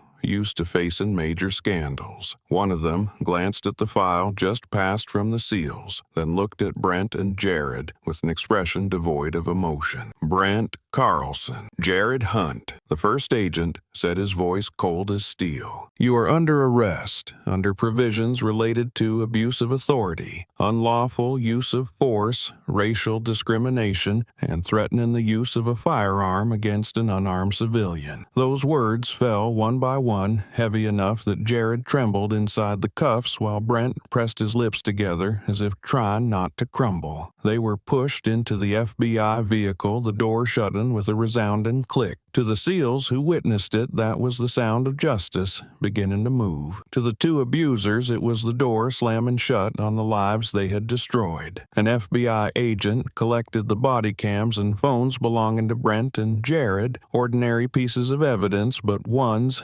carrying truths they had tried to bury under layers of aggression and authority. When the investigators opened the data, the first images alone were enough to make them exchange a silent look. Not once, not twice, but many times. Brent and Jared had used their power to target people of color conducting baseless stops, speaking with clear tones of contempt, issuing threats with their weapons simply because someone responded half a beat too slowly. There was even footage of them laughing after intimidating a young man, calling him slurs, as if it were their end-of-day entertainment. One investigator exhaled, his face darkening as he scrolled through lists of ignored reports, handled internally files, and complaints that had never resulted in any real consequences. That grim revelation spread quickly among the SEAL members standing nearby. One of them clenched his teeth, a flicker of restrained anger momentarily flashing through his eyes. "How many people have become their victims?" he murmured, his voice blending into the wind, but clear enough for those close by to hear. Ethan stood slightly behind Mika. His arms crossed, his gaze heavy, as he imagined Mika being degraded in front of so many people because a man like that. He said nothing, but the fury etched into his features spoke loudly enough. Meanwhile, Royce was placed in the second military vehicle, completely isolated. Military investigators arrived carrying tablets and a set of files prepared in only a few minutes. Royce was pushed into the back seat, his wrists still locked. His face was ashen, cold sweat sliding down his temple, even though the open door let in strong wind. He looked around, trying to catch someone's eyes for support, but everyone looked at him as if he were a man who had just dug his own grave. A JAG investigator stood outside the door, his voice sharp as a blade as he listed the initial charges. Unauthorized surveillance of a senior officer, deliberately using local police to put a teammate at a disadvantage, concealing personal hostility within a military environment. All are severe violations. Royce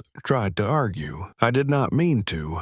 I was checking her safety." But the words had barely left his mouth when a SEAL nearby let out a dry laugh. The man looked at Royce with no sympathy at all. "You checked her safety by letting her be assaulted in the street, by letting the police cuff her, by letting her be stripped in front of a crowd. What kind of concern is that?" Royce clenched his jaw but had no way to respond. The video had spoken for him. He had nowhere left to run. Navarro stood a few steps back as the SEALs continued securing the area. His face stayed firm, but in his eyes was a deep disappointment. Not disappointment in the perpetrators, but in a subordinate officer who should have understood military honor better than anyone, yet crushed it all under his selfish ego. He signaled the officer to log the report. Without a second of delay, every legal protocol was initiated on the spot, a demonstration of how strict the military was when it came to protecting its own honor. As the FBI vehicle began moving, the crowd instinctively stepped back. Many still held their phones high, some were live streaming, and thousands were already watching in real time on social media. News spread so quickly that within minutes, phrases like "commander wrongfully detained, police abuse," SEAL intervention, and internal conspiracy filled the comment sections. News outlets started flooding in, television vans swarming into the parking lot like a hive that had been kicked. Reporters, pushed toward the police barricade microphones, raised their eyes wide with excitement because they knew they were witnessing a story that would explode across America. A reporter from a local station muttered as he watched the chaos being contained by the SEAL team. "SEAL commander wrongfully arrested, internal conspiracy." His voice slipped into his mic and aired live. National networks immediately pushed the headline across their screens. Some online outlets even posted the image of Mika in handcuffs, even if only for a few seconds, as proof of misconduct and racial bias so blatant it could not be defended. The impact of the incident spread like a lightning strike. Civil rights groups began sharing the information, the veteran community expressed outrage, and waves of comments poured in demanding a full investigation. In less than half an hour, what began as a parking lot altercation had turned into an interagency crisis, pulling in conflict between the local police force, the military, the FBI, and the national media. Mika stood at the center of it all, but her calm presence made everyone around her sense one thing. Although she had been the victim of a humiliating chain of events, she refused to let herself be swallowed by the emotional storm. Ethan stood close by, half guarding her, half monitoring everything. The SEAL team split into two groups, one continuing to maintain security, the other working with the FBI and JAG to transfer evidence. When Royce was removed from the area, AOD, the news spread outward. A heavy silence settled even over the loudest reporters. Everyone understood that this story was not ending here. What had been exposed was only the beginning. The police abused the buried data, the racial bias, unauthorized surveillance of a military office, all point toward a far larger case where the wrongdoers might not be just one or two men, but an entire system. And when Navarro turned back to look at Mika, he knew that from this moment on the eyes of America would be fixed on her. The cliffhanger, close-in part 13, was not a scream or a gunshot, but the truth standing clearly in the silence. The investigation had already grown beyond a single incident. It had become a national crisis, watched inch by inch, and at the center of the storm, Mika stood firm like a pillar, though no one knew how great the coming tempest would be in the chapters ahead.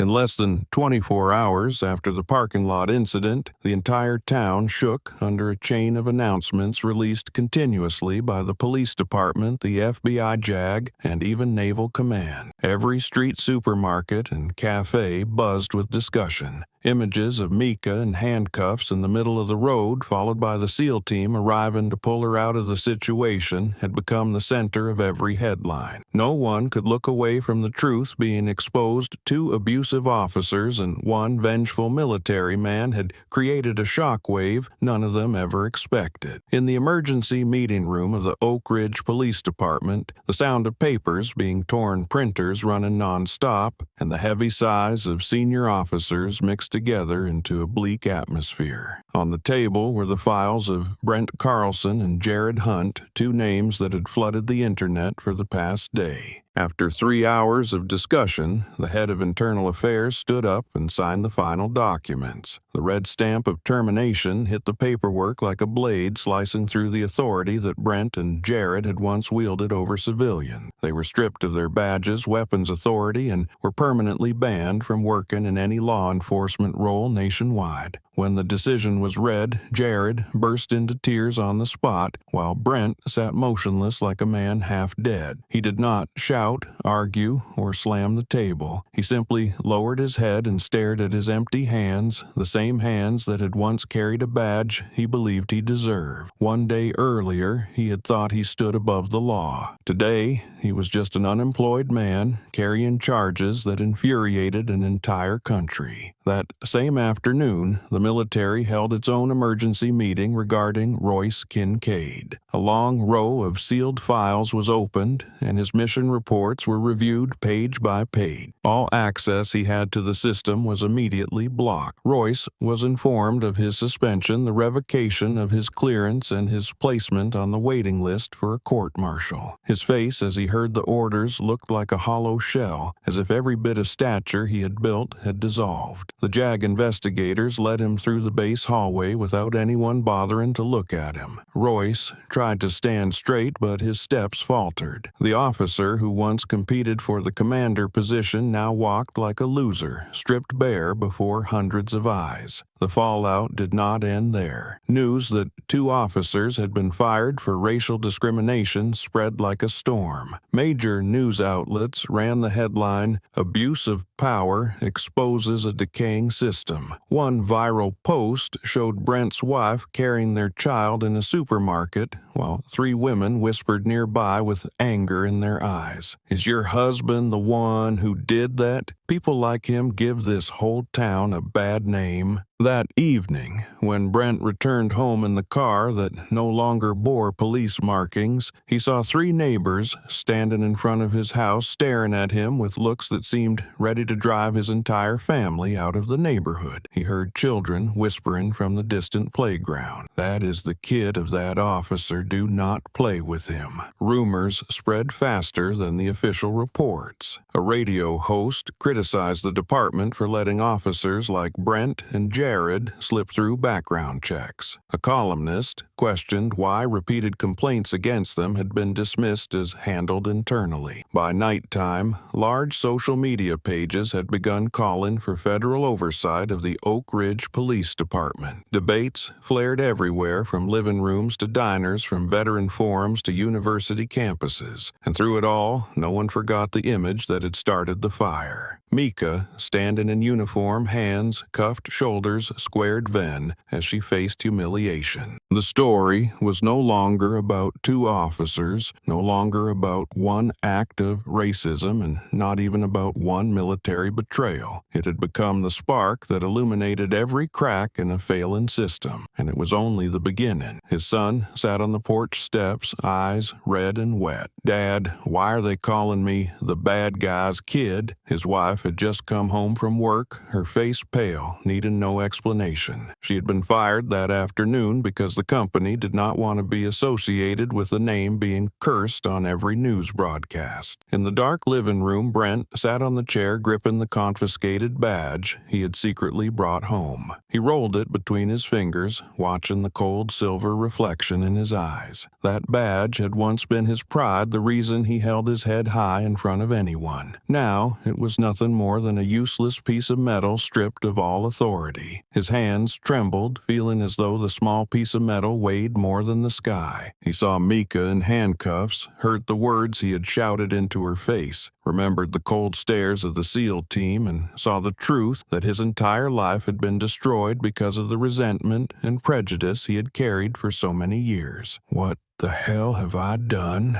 Brent whispered the words, falling into the void. But for the first time, he actually heard. For the first time, he understood the cost of seeing himself as a king of the streets. For the first time, he saw clearly that he was not a victim, not a hero, not an enforcer of justice. He was simply a man who had chosen to do wrong and was now paying the price. The room was completely silent. No more police sirens, no more furious crowds, no more smugness Brent had worn like armor. Only him and the consequences of his own making. Consequences that had fallen so fast he could barely breathe. And outside the press, the media and activist groups were still erupting by the minute. The tension was higher than ever. While one man sat facing the darkness he had created, the storm outside was only beginning to shape into even larger waves. The cliffhanger of this chapter did not lie in Brent's tears or collapse, but in the question hanging in the air: was this truly just the fault of three individuals, or was it an entire system waiting to be exposed?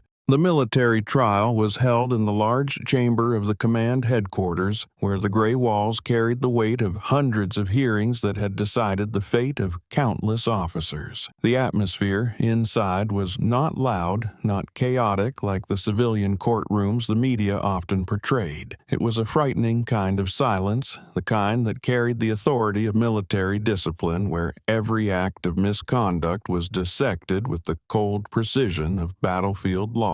Royce Kincaid was brought into the center of the room, his wrists still marked from the cuffs, even though the escorts had removed them at the door. He walked unsteadily but forced his back straight, as if clinging to the last scraps of pride he once had. In front of him sat the military panel of 5 senior officers. Behind them stood a large assembly of SEAL officers, JAG personnel, and related units observing. In the front row, Mika sat still, her eyes not on Royce, but fixed on the council table, as though she had already removed him from any place of importance in her mind. When the footage from the dash cam began to play, the light from the screen reflected across Royce's face, highlighting every shift in his expression. He saw himself tailing Mika from the base gate, saw the moment he lowered his window and smirked coldly as Brent and Jared approached her truck, heard his own voice saying, "Let those cops handle her. Let her be humiliated." Every word, every sound, every glance from the video reverberated through a room so silent that the breathing of those behind could be heard clearly. Royce bowed his head each time the video reached the moments where he laughed as though even he could not bear bear to watch the malice replaying before him. But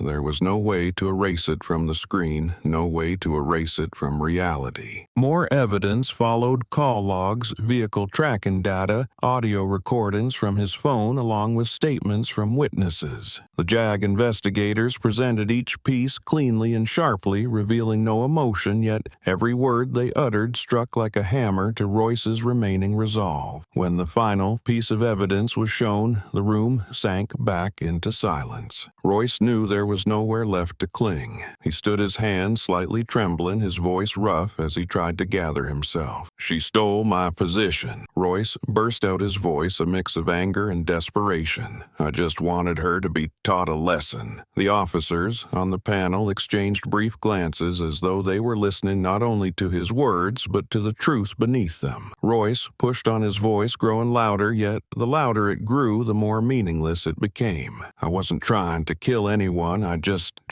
wanted her to see that she didn't deserve to stand above me." But he could not find another word. His sentence collapsed in his throat, and the bitterness in his voice became more pitiful than threatening. Navarro opened the file, his voice ringing out with finality. "You say she didn't deserve it, but did you see this footage? You didn't protect a teammate, you didn't uphold the integrity of an officer, and you used local police to undermine someone who surpassed you through real ability." Every word from Navarro landed like an undeniable marker. Royce stayed silent. He lifted his head to look at the panel, then at Mika. In that look, there was no arrogance, no jealousy, only the total collapse of a man who had lost himself. Mika rose next. The entire room turned its attention toward her. She stepped to the stand with calm movements, posture, straight eyes steady, the same composure she carried when leading a SEAL team into a mission. "I don't hate you," she said the moment she was asked for her statement. Royce's head snapped up, startled, as if he couldn't comprehend why the person he tried to harm held no grudge. But Mika continued, her voice neither cold nor gentle, carrying the certainty of someone who had lived enough to understand right and wrong. "What I cannot accept is an officer deliberately harming a teammate, whether out of ambition, envy, or any personal reason. That is something that cannot be tolerated." The officers behind her, from SEALs to senior commanders, remained silent. In her words, they heard not just kindness, but the true nature of a commander, someone who did not seek revenge, yet did not forgive anything that stained the honor of the force. Royce lowered his head again. No one in the room stood with him, and he understood this had gone far beyond anything he could salvage. The panel left the room for a brief deliberation, though for Royce it felt like hours. When they returned, the air grew heavier. Rear Admiral Williams, head of the council, delivered the ruling. "Royce Kincaid," he said, his voice weighty but free of malice. "Based on the evidence, witness statements, and the severity of your actions, the panel rules the following: a 5-year suspension from all military duties, a demotion of 1 rank, revocation of all SEAL privileges, and placement under special supervision." Royce stood motionless. A 5-year suspension meant the path back was almost non-existent. A demotion left a permanent stain on his record. Losing SEAL privileges erased the identity he once took pride in, and special supervision was the final seal on the sentence against his honor. An officer stepped forward, placing a hand on his shoulder as a directive to comply. Royce did not resist. He looked at his hands, then at the empty space ahead, his eyes hollow, as if his soul had left him the moment the video had played. Mika stepped back to her seat, no longer watching him. Ethan, behind her, kept his gaze on the rear exit, where Royce was led away like the shadow of his former self. No one celebrated, no one gloated. Here, justice carried no taste of revenge. It was simply the closing of a dark chapter. And when the rear door closed, taking Royce out to begin the next steps of military procedure, Mika looked toward the panel. She knew there was still a part of the truth left unaddressed, a part involving the 2 officers, Brent and Jared, who had used prejudice and twisted authority to handcuff her in the street. Justice for Royce had been delivered, but for those 2, a larger question still hung in the air. The panel looked at Mika, then at Navarro, as if silently acknowledging that the next chapter of the truth was about to begin. The cliffhanger of this chapter did not lie in the verdict handed to Royce, but in the heavy, meaningful silence. The fate of the two police officers, critical links in the chain of injustice, was still waiting to be decided. And that decision would determine whether justice would truly be restored in full.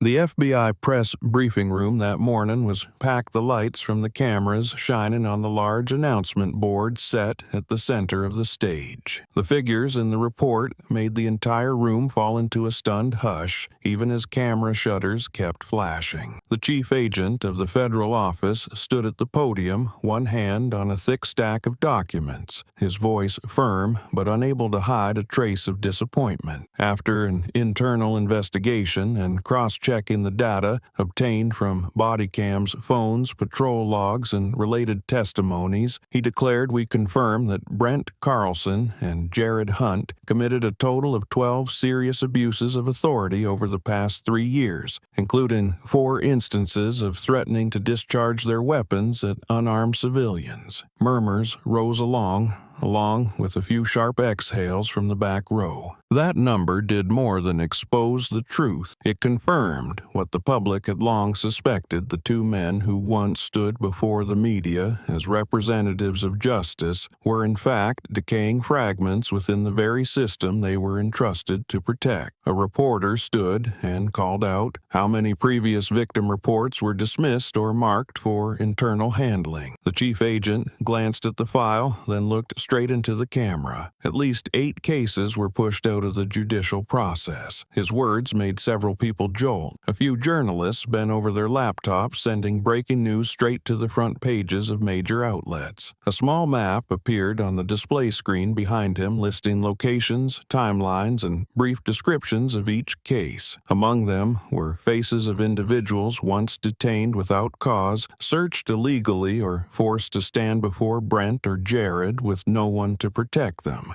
Some appeared stiff on camera, but unmistakably real, reminding the nation that what happened to Mika was not an exception, but the drop that finally overflowed the glass. That afternoon, the transport and arraignment proceeded under full legal protocol. Brent and Jared were taken to the district federal courthouse, where hundreds of residents had gathered since early morning to witness it. Sunlight struck the pavement in harsh patches, yet no one left. Some held signs, some stood silently, and a few shook their heads in weary disgust as the two officers stepped out of the transport vehicle in handcuffs. Brent kept his head bowed, his face drawn after sleepless nights. Jared did not dare look at anyone, as if the gaze of the public frightened him more than any sentence awaiting him. The hearing began with the full list of charges read aloud by the prosecutor: racial discrimination, unwarranted violence, attempted murder threats, unlawful search, excessive use of authority, and violations of civil rights. Each word fell with the weight of stones stacked onto the shoulders of the two disgraced officers. When the prosecutor played the video capturing Brent and Jared's actions toward Mika, the courtroom dropped into a silence so complete that the sound of turning paper and the breaths of those present could be heard. The footage of them shoving her, yanking her clothing, degrading her, and then pointing a gun at Ethan made several people in the room tense with anger. Mika appeared at the trial as a witness, but she did not take the long stand. Per the court's request, she was allowed to give her statement from the front row because she was a high-ranking officer, and the incident was not a military case. When asked whether she wished to request any specific sentencing for the two officers, Mika stayed silent for a few seconds before answering. Her face no longer carried anger, only the strange calm of someone who had watched a piece of darkness lifted from her mind. "I want them to never have the chance to harm another innocent person again," Mika said, her voice steady but sharp like a blade striking stone. "I am not asking for revenge. I am asking for safety for everyone else." The statement made the entire courtroom fall still. There was no bitterness in it, but neither was there vague forgiveness. Mika did not want them erased from life entirely, but she wanted to ensure they would never again be given authority to continue hurting others. Their legal team tried to argue that Brent and Jared were under work pressure, that they held no intent to discriminate, that they were triggered by the tension of the situation and overreacted. But the arguments were flimsy, crushed instantly by the evidence shown in the video. At last, the judge at the center of the courtroom brought the gavel down after nearly 3 hours of debate. The court sentences Brent Carlson and Jared Hunt to 3 years of suspended imprisonment, mandatory community service, and a permanent ban from working as police officers or in any profession that involves coercive authority. Murmurs rippled across the room, but no one objected. The sentence was firm enough to prevent repeat offenses, strongly deterrent, and most importantly, it ensured they would never again stand in the street with a gun in hand, believing they held the power of life and death over others. Brent stood frozen before the defendant's bench, his face twisted as if watching his own life turn to ash. When the judge spoke his name, Brent's eyes reddened and tears spilt uncontrollably. He lifted both hands to cover his face, choked sobs breaking from him as he bent forward as though even standing upright was beyond his strength. The entire courtroom remained silent at the sight, no applause, no triumphant cheers. Only the clear truth that justice had finally reached its proper destination. Jared stood beside him, hair messy, shoulders shaken, his face ashen. He did not cry aloud, but the tears slipping down with each sentence read made him look even more pitiful than words could describe. Outside the courthouse, the crowd began to disperse. Some were silent, some were exhaling in relief, some were recording the final moments of the hearing. No one celebrated the loss of two men's futures, but everyone felt lighter, knowing they would never again point a gun at someone just to feed their warped sense of power. When Mika stepped out of the courthouse, the afternoon sun hitting her uniform made her look both exhausted and stronger than ever. Ethan walked beside her quietly, letting her take the lead. A few citizens approached, not for photos or autographs, but simply to say thank you. Mika nodded, her hair shifting in the breeze, her eyes fixed on the courthouse gate like someone who had finally closed a piece of darkness within herself. At the far end of the courthouse courtyard, Brent stood alone, shakily signing the paperwork, transferring him into mandatory community labor. He heard his name mentioned one last time in the sentencing record and broke down, the small cracking sound of his sobs enough for those nearby to feel the collapse of a life that had just fallen apart on its own. And when the final sob faded, the question left hanging in the air was whether this was truly the end or if deeper consequences were still waiting beyond the horizon. In the days following the trial, the naval base carried a different atmosphere, quieter but tighter, as if everyone were holding in a kind of emotion they couldn't quite name. When Mika walked through the gates on her first morning back on duty, the conversations along the hallway paused in staggered beats, and the eyes of her teammates turned toward her with an unmistakable respect. The number of people standing in a loose line on either side of the path wasn't large, and there were no ceremonial gestures, but every face carried the same message. They had seen everything she had endured. They knew she had stood steady in the center of the storm, and now they stood at attention because of that very calm. One teammate saluted her with a posture straight as steel, no explanation needed. Two others dipped their heads afterwards, a natural reflex when facing a commander who had proved her strength in a way no training course could teach. Mika returned each greeting with a slight nod, not out of pride, but because she understood that their respect came from something deeper, from the absolute trust she had protected with her own honor. She stepped into the operations room where Ethan was waiting with a report board in his hand. He didn't speak right away, only watched her approach as if making sure the heavy exhaustion of the past days hadn't broken her spirit. When Mika set her bag down and turned to him, their eyes met in a silence that needed no polite words. Ethan was the one who broke it first, his voice dropping low but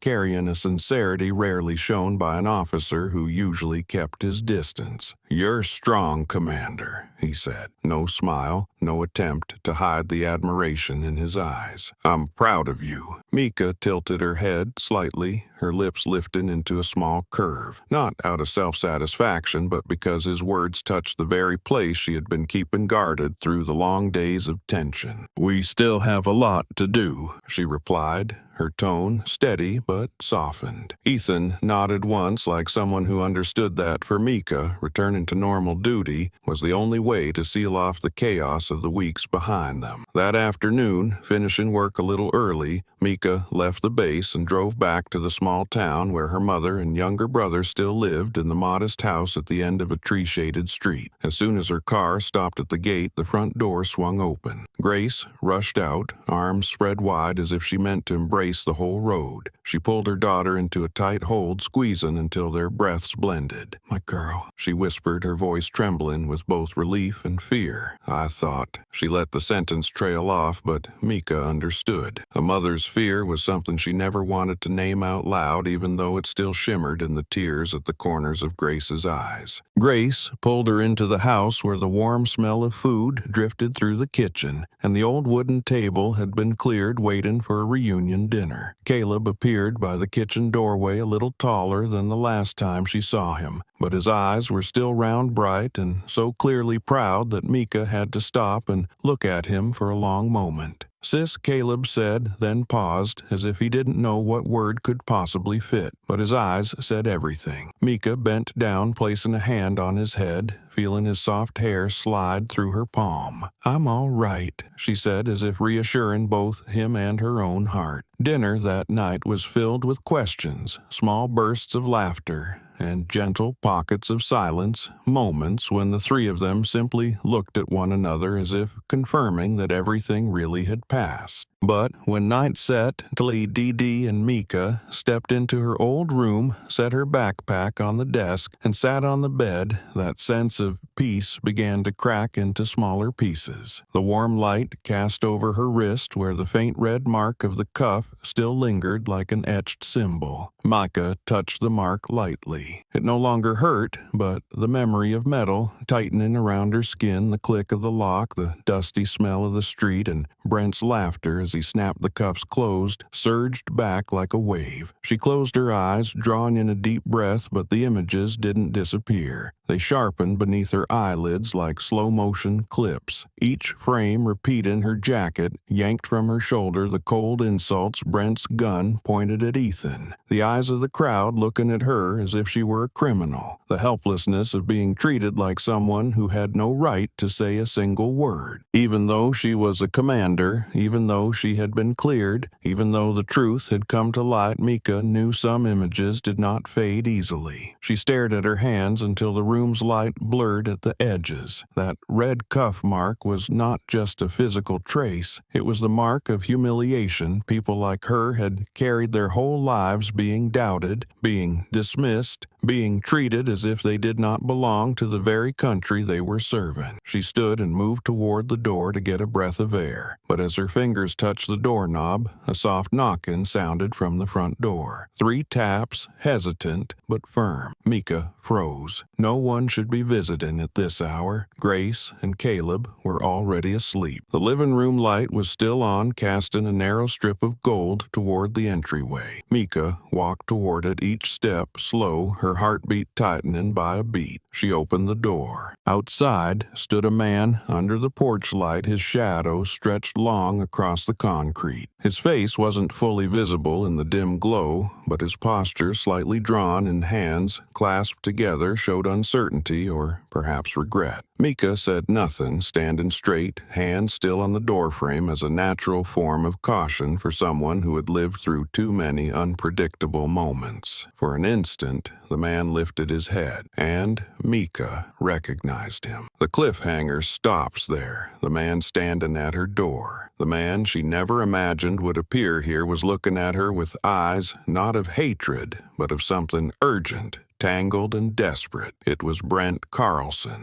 Brent Carlson stood under Mika's porch as if he were suspended between two worlds, one being the wreckage of the life that had just collapsed behind him, the other being something he never imagined he would have to face, the woman whose wrists he once clamped a pair of cuffs around in the middle of the street, whom he insulted, whom he treated as an outlet for his own senseless anger. The warm porch light cast over his face, revealing dark circles beneath his eyes, deep lines carved by sleepless nights and a fear he could no longer hide. Without his uniform, without the weapon belt, without the badge, he was stripped down to a figure as bare as someone thrown out of his own life. His old t-shirt and frayed jeans did nothing to cover the exhaustion that clung to every disheveled strand of hair. There was no trace of the smug posture he used to wear, no arrogant stance of an officer convinced he held absolute authority. Standing at Mika's door, he looked like a man so worn down he was nearly ready to collapse. Mika opened the door, and for the first few seconds both of them stood still, as if time itself had tightened around them. No wind, no dog barking from a neighbor's yard, no cars passing down the quiet street. Only Brent's heavy breathing like he was trying to drag himself out of the pit he had dug. Mika said nothing. Her eyes were still as water, but something moved beneath the surface, caution, calm, and the steady strength of someone who had survived harder moments without trembling. Brent swallowed his throat so dry that his voice came out husky and strained.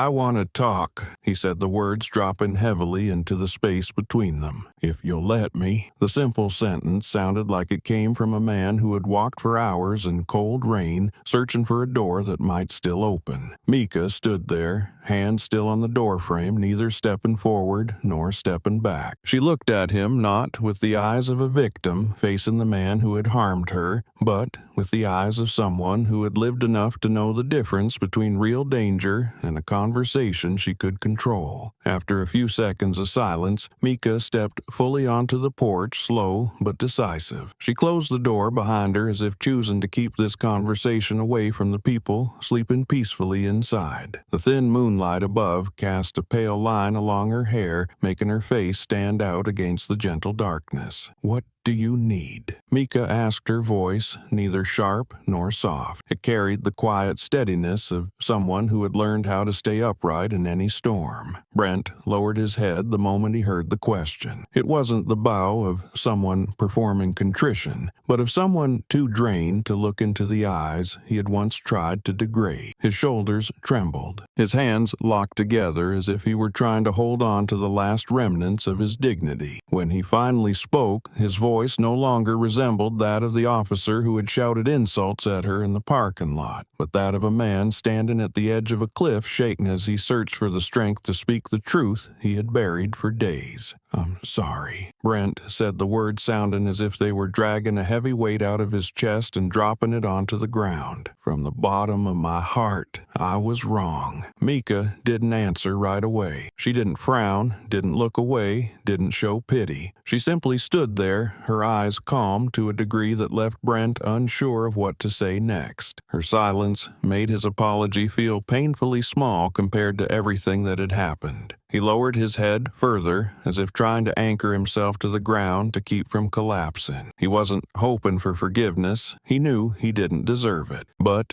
Mika's silence made one truth sharper. No matter how much he spoke, no matter how much he cried, the past remained where it was impossible to shake off. You don't know how many times I've thought about it, Brent went on, his voice breaking like someone strangling himself with his own guilt. I see it over and over every time I close my eyes. I see myself yanking your jacket. I see you in cuffs. I see you standing there while I yelled at you like you weren't even human. I can't sleep. He raised his head a little, his eyes bloodshot, looking like he was about to cry but fighting to hold it back. I ruined my family. I ruined my whole life. And I know clearly that everything started the moment I thought I had the right to treat you like that. Mika continued watching him quietly, not interrupting, not stepping back, not softening. She understood that some apologies weren't meant to earn forgiveness, but were attempts by the speaker to finally face themselves. The man standing in front of her was no longer the officer who abused his power. He was someone trying to walk out of the ashes he had set on fire. He placed a hand over his chest as if trying to steady his heartbeat. "I'm sorry for hurting you," he said, his voice cracking, "for seeing you as a target for the bitterness I've carried since I was young, for letting prejudice guide me. I'm sorry for treating you like an enemy when you did nothing wrong." Mika finally moved, but not to step closer or retreat into the house. She stood a little longer, as if weighing each thought to find the right path forward. She wasn't angry anymore, but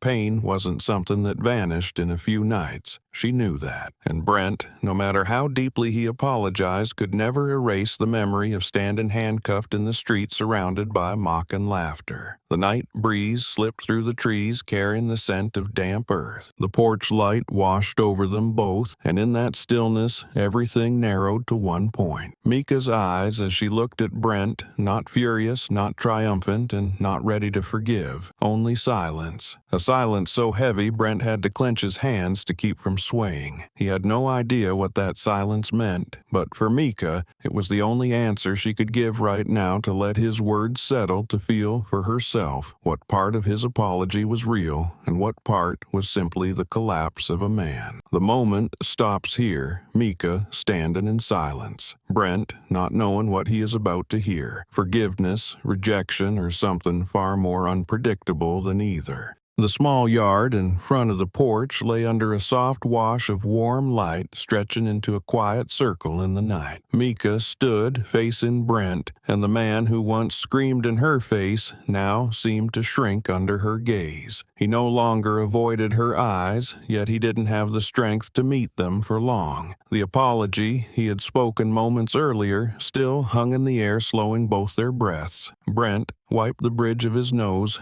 trying to hide the tremor gathering at the corner of his eyes, but failing. Mika remained still, hands relaxed at her sides, her face showing neither anger nor pity. She looked like someone waiting for him to find his way to the truth on his own. Brent swallowed hard, then spoke, his voice low but clearer. "I was taught wrong," he said, the words sounding as if they ruptured out of his chest after days of torment. "I grew up in a neighborhood where people looked at black folks like a problem, like a threat. My dad taught me to go hard on people like that, to never let them pull one over. My friends were the same. I thought that was right." His voice tightened. "But that day, I ruined my life. The moment I yelled in your face, the moment I yanked your jacket in front of everyone, I knew I had done something I could never undo." The words made the night air grow heavier, as if the whole space was listening to his confession. Brent bit his lip, his hand tightening as if to keep himself from collapsing. "I thought power would protect me," he went on, "but really I was just hiding behind it so I wouldn't have to face my own weakness. I thought I was strong, but I was just a coward." He exhaled shakily, almost painfully. "I humiliated you. An entire system looked at you with suspicion when you did nothing wrong. I saw everything again in the video, and I hate myself so much I can't even look in the mirror." Mika listened without interrupting. Her eyes didn't shift, but her expression softened in a way only a careful observer would notice. It wasn't softness born of pity, but of understanding that what he was saying wasn't an excuse. It was him exposing the darkest part of himself. When Brent finished, the space between them fell into a stillness so complete that even the faint brush of leaves on the roof could be heard. "You didn't ruin your life," Mika said slowly, her voice steady as if each word had been chosen with care. "You're facing it." Brent lifted his head by instinct. Her words weren't forgiveness, but they weren't rejected either. They were a mirror held up to what he had done, cruel, wrong, irreversible. But now he stood at her door, confronting the truth instead of pretending it had never happened. Mika held his gaze, her voice low but firm. "Sometimes the worst thing a person does isn't the mistake itself, but pretending it never happened. You're not pretending. You came here and you told the truth." Brent felt his throat tighten at her words. For a long time he had believed he didn't deserve to hear anything from her that wasn't condemnation. "I'm sorry," he repeated, but this time his voice cracked completely. "I'm sorry for hurting you like that. I'm sorry my son had to hear his friends call his dad a bad man. I'm sorry my wife lost her job just for carrying my name. But all of that isn't even a fraction of what you went through." Tears felt impossible to hide. He lifted a hand to wipe them, but the more he wiped, the more he shook. "I'm an adult, a cop, someone who was supposed to protect people, and I chose to do the opposite. I don't know how to live with that truth." In that moment, Mika stepped toward him, not to comfort him, not to push him away. She stood in front of Brent close enough that the night air carried both their breaths. Brent didn't dare look up, afraid that one glance from her would end whatever fragile hope he was clinging to. But, unexpectedly, Mika lifted her hand and placed it gently on his shoulder. A simple gesture, yet it made Brent's whole body sag, as if released like a person pulled from deep water. "Taken responsibility," Mika said, her voice low and warm, "is what a good man is supposed to do. The rest of your life is for proving that tonight's apology isn't just a moment of weakness." Brent lifted his eyes, still wet but wider now, as if hearing something he never thought he deserved. Mika met his gaze without hatred, without contempt, only the firmness of someone who still believed change was possible. "Live better," she added, "not for me, for the people who will meet you in the future. Don't become who you were again." Brent nodded slowly, his shoulders loosening as if freed from the weight he'd carried for so long. I'll try," he said, his voice unsteady but sincere. "I want to be someone my son can be proud of. I don't know if I can, but I'll try." The tears came again, not violently, but in a quiet unraveling of the hard shell he had used to hide his weakness. Mika withdrew her hand and stepped back, but her eyes stayed on him. She gave a slight nod, touching the deepest part of his apology. "That's all I can ask," she said. The night wind swept through the trees, carrying the scent of damp earth, as if nature itself was closing a long stormy chapter. Brent bowed his head deeply, as though bowing to a sentence he had written for himself. But this time the bow wasn't defeat. It was a beginning. He broke into tears, not loud, heaving sobs, but the choked crying of a man who had reached the end of his mistake and finally found a path out of it. His tears fell onto Mika's porch, each drop glinting under the light like a late absolution. The cliffhanger settles on that moment, Brent weeping without words, and Mika standing before him, not forgiven yet, not rejecting yet, leaving what comes next, whether forgiveness, distance, or something entirely different, open in the quiet of the night. On the first morning after her encounter with Brent, Mika woke earlier than usual. Thin sunlight slipped through the curtains, falling across the small room where she had slept throughout her childhood, carrying the scent of old wood and the faint chill left from the night. She blinked, drew a deep breath, and for the first time in weeks, her chest no longer tightened at the memory of handcuffs around her wrists. She sat up, looking at her hands resting on her thighs, the faded red marks almost gone. A part of her had accepted that those marks were not signs of weakness, proof that she had not stepped back when confronted with injustice. When she changed into her uniform and looked into the mirror, the expression reflected back was not anger or bitterness, but the calm of someone who had walked through a storm and emerged steadier than before. At the base, when Mika returned to the SEAL command office, everyone was already waiting for her. No one offered empty phrases, no one exaggerated their expressions, but every nod, every time someone stood at attention as she passed, carried a respect without disguise. The new recruits stood in formation at the far end of the training yard, their eyes following her in silence. They had heard stories about Commander Johnson, the youngest black woman to become a commander in the Special Forces, but what she had endured in that parking lot made them look at her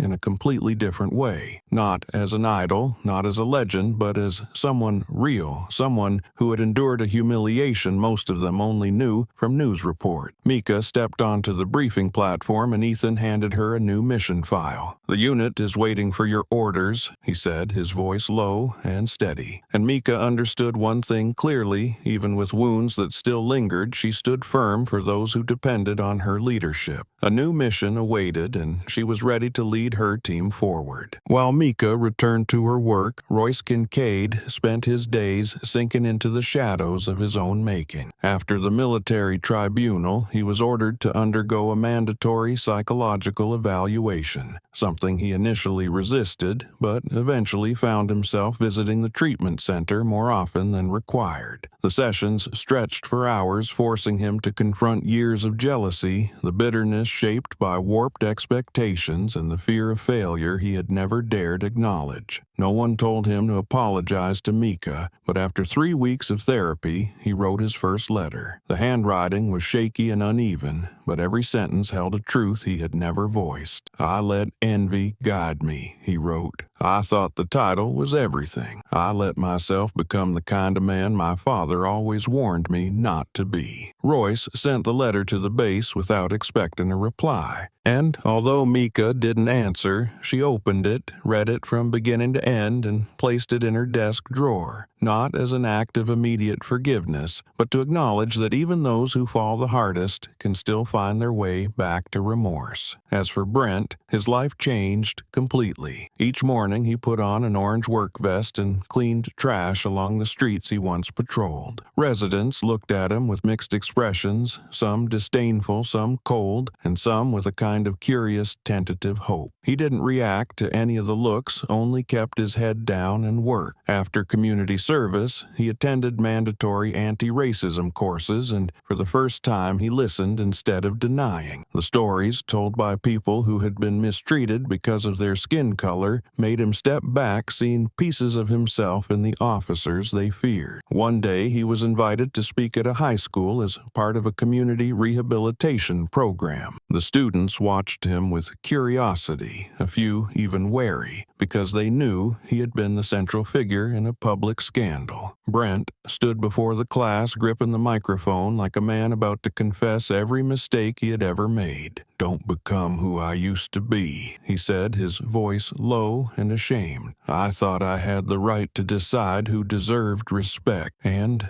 I was wrong. I hurt people just because I believed their skin made them less than me. Don't let prejudice guide you the way it guided me." No one applauded, but a few young faces seemed to be thinking deeply. For Brent, that was enough of a beginning. On the weekend, Mika returned to the base to complete final checks before taking on her next major assignment. When she stepped onto the yard, she paused for a moment, breathing in the wind, carrying the taste of sea salt. Everything had gone farther than she ever expected, from a baseless traffic stop to the exposure of an entire system to watching people she once thought incapable of change take slow, difficult steps toward the light. Ethan came to stand beside her, looking as if he wanted to ask something, but only said, "You doing okay?" Mika smiled softly, not a bright smile, but a genuinely peaceful one. "I'm okay," she replied. "We still have a lot of work to do." That afternoon, as the sunset cast orange light across the base, Mika was asked to give a short address to a group of young officers. She stood in the center of the yard, the wind brushing against her uniform with a soft rustle. Everyone listened in silence. "Justice isn't revenge," Mika began, her voice clear and resolute. "Justice is putting things back where they belong. It's letting the truth be seen and making those who did wrong face the consequences, not to destroy them, but to give them a chance to look at themselves." The young eyes fixed on her didn't blink, but they reflected a deeper understanding than before. Mika ended with a single sentence that made the entire yard fall silent for a few seconds. "We don't defend justice with anger. We defend it with character." When the briefing ended, Mika crossed the yard, feeling the night wind moving in, carrying the salty scent of the ocean and something new, something lighter, clearer, fuller. She knew the road ahead would still be full of challenges, but for the first time in weeks she felt her mind no longer weighed down by painful memories. She had walked through the storm, but more importantly, she had helped ensure it wouldn't swallow anyone else. On the other side of town, Royce continued writing his second letter. In a small room, Brent swept up the last trash of the day and watched the sunset cast its light across the pavement, wondering whether tomorrow he might become a better man than he was today. And at the base, Mika looked up at the flag waving in the wind and kept walking like someone who deeply understood that sometimes a seemingly small incident can force an entire system to confront a truth it once avoided. From a blistering noon in a parking lot, from an insult sharp as a blade and handcuffs cold as ice, Mika's story didn't end with revenge, but with transformation. A system was forced to look at itself, a misguided officer was awakened, and a woman stood firm in the face of injustice to protect her own honor. She not only kept her place in the military, but also kept intact the heart of someone who knows how to put justice exactly where it belongs.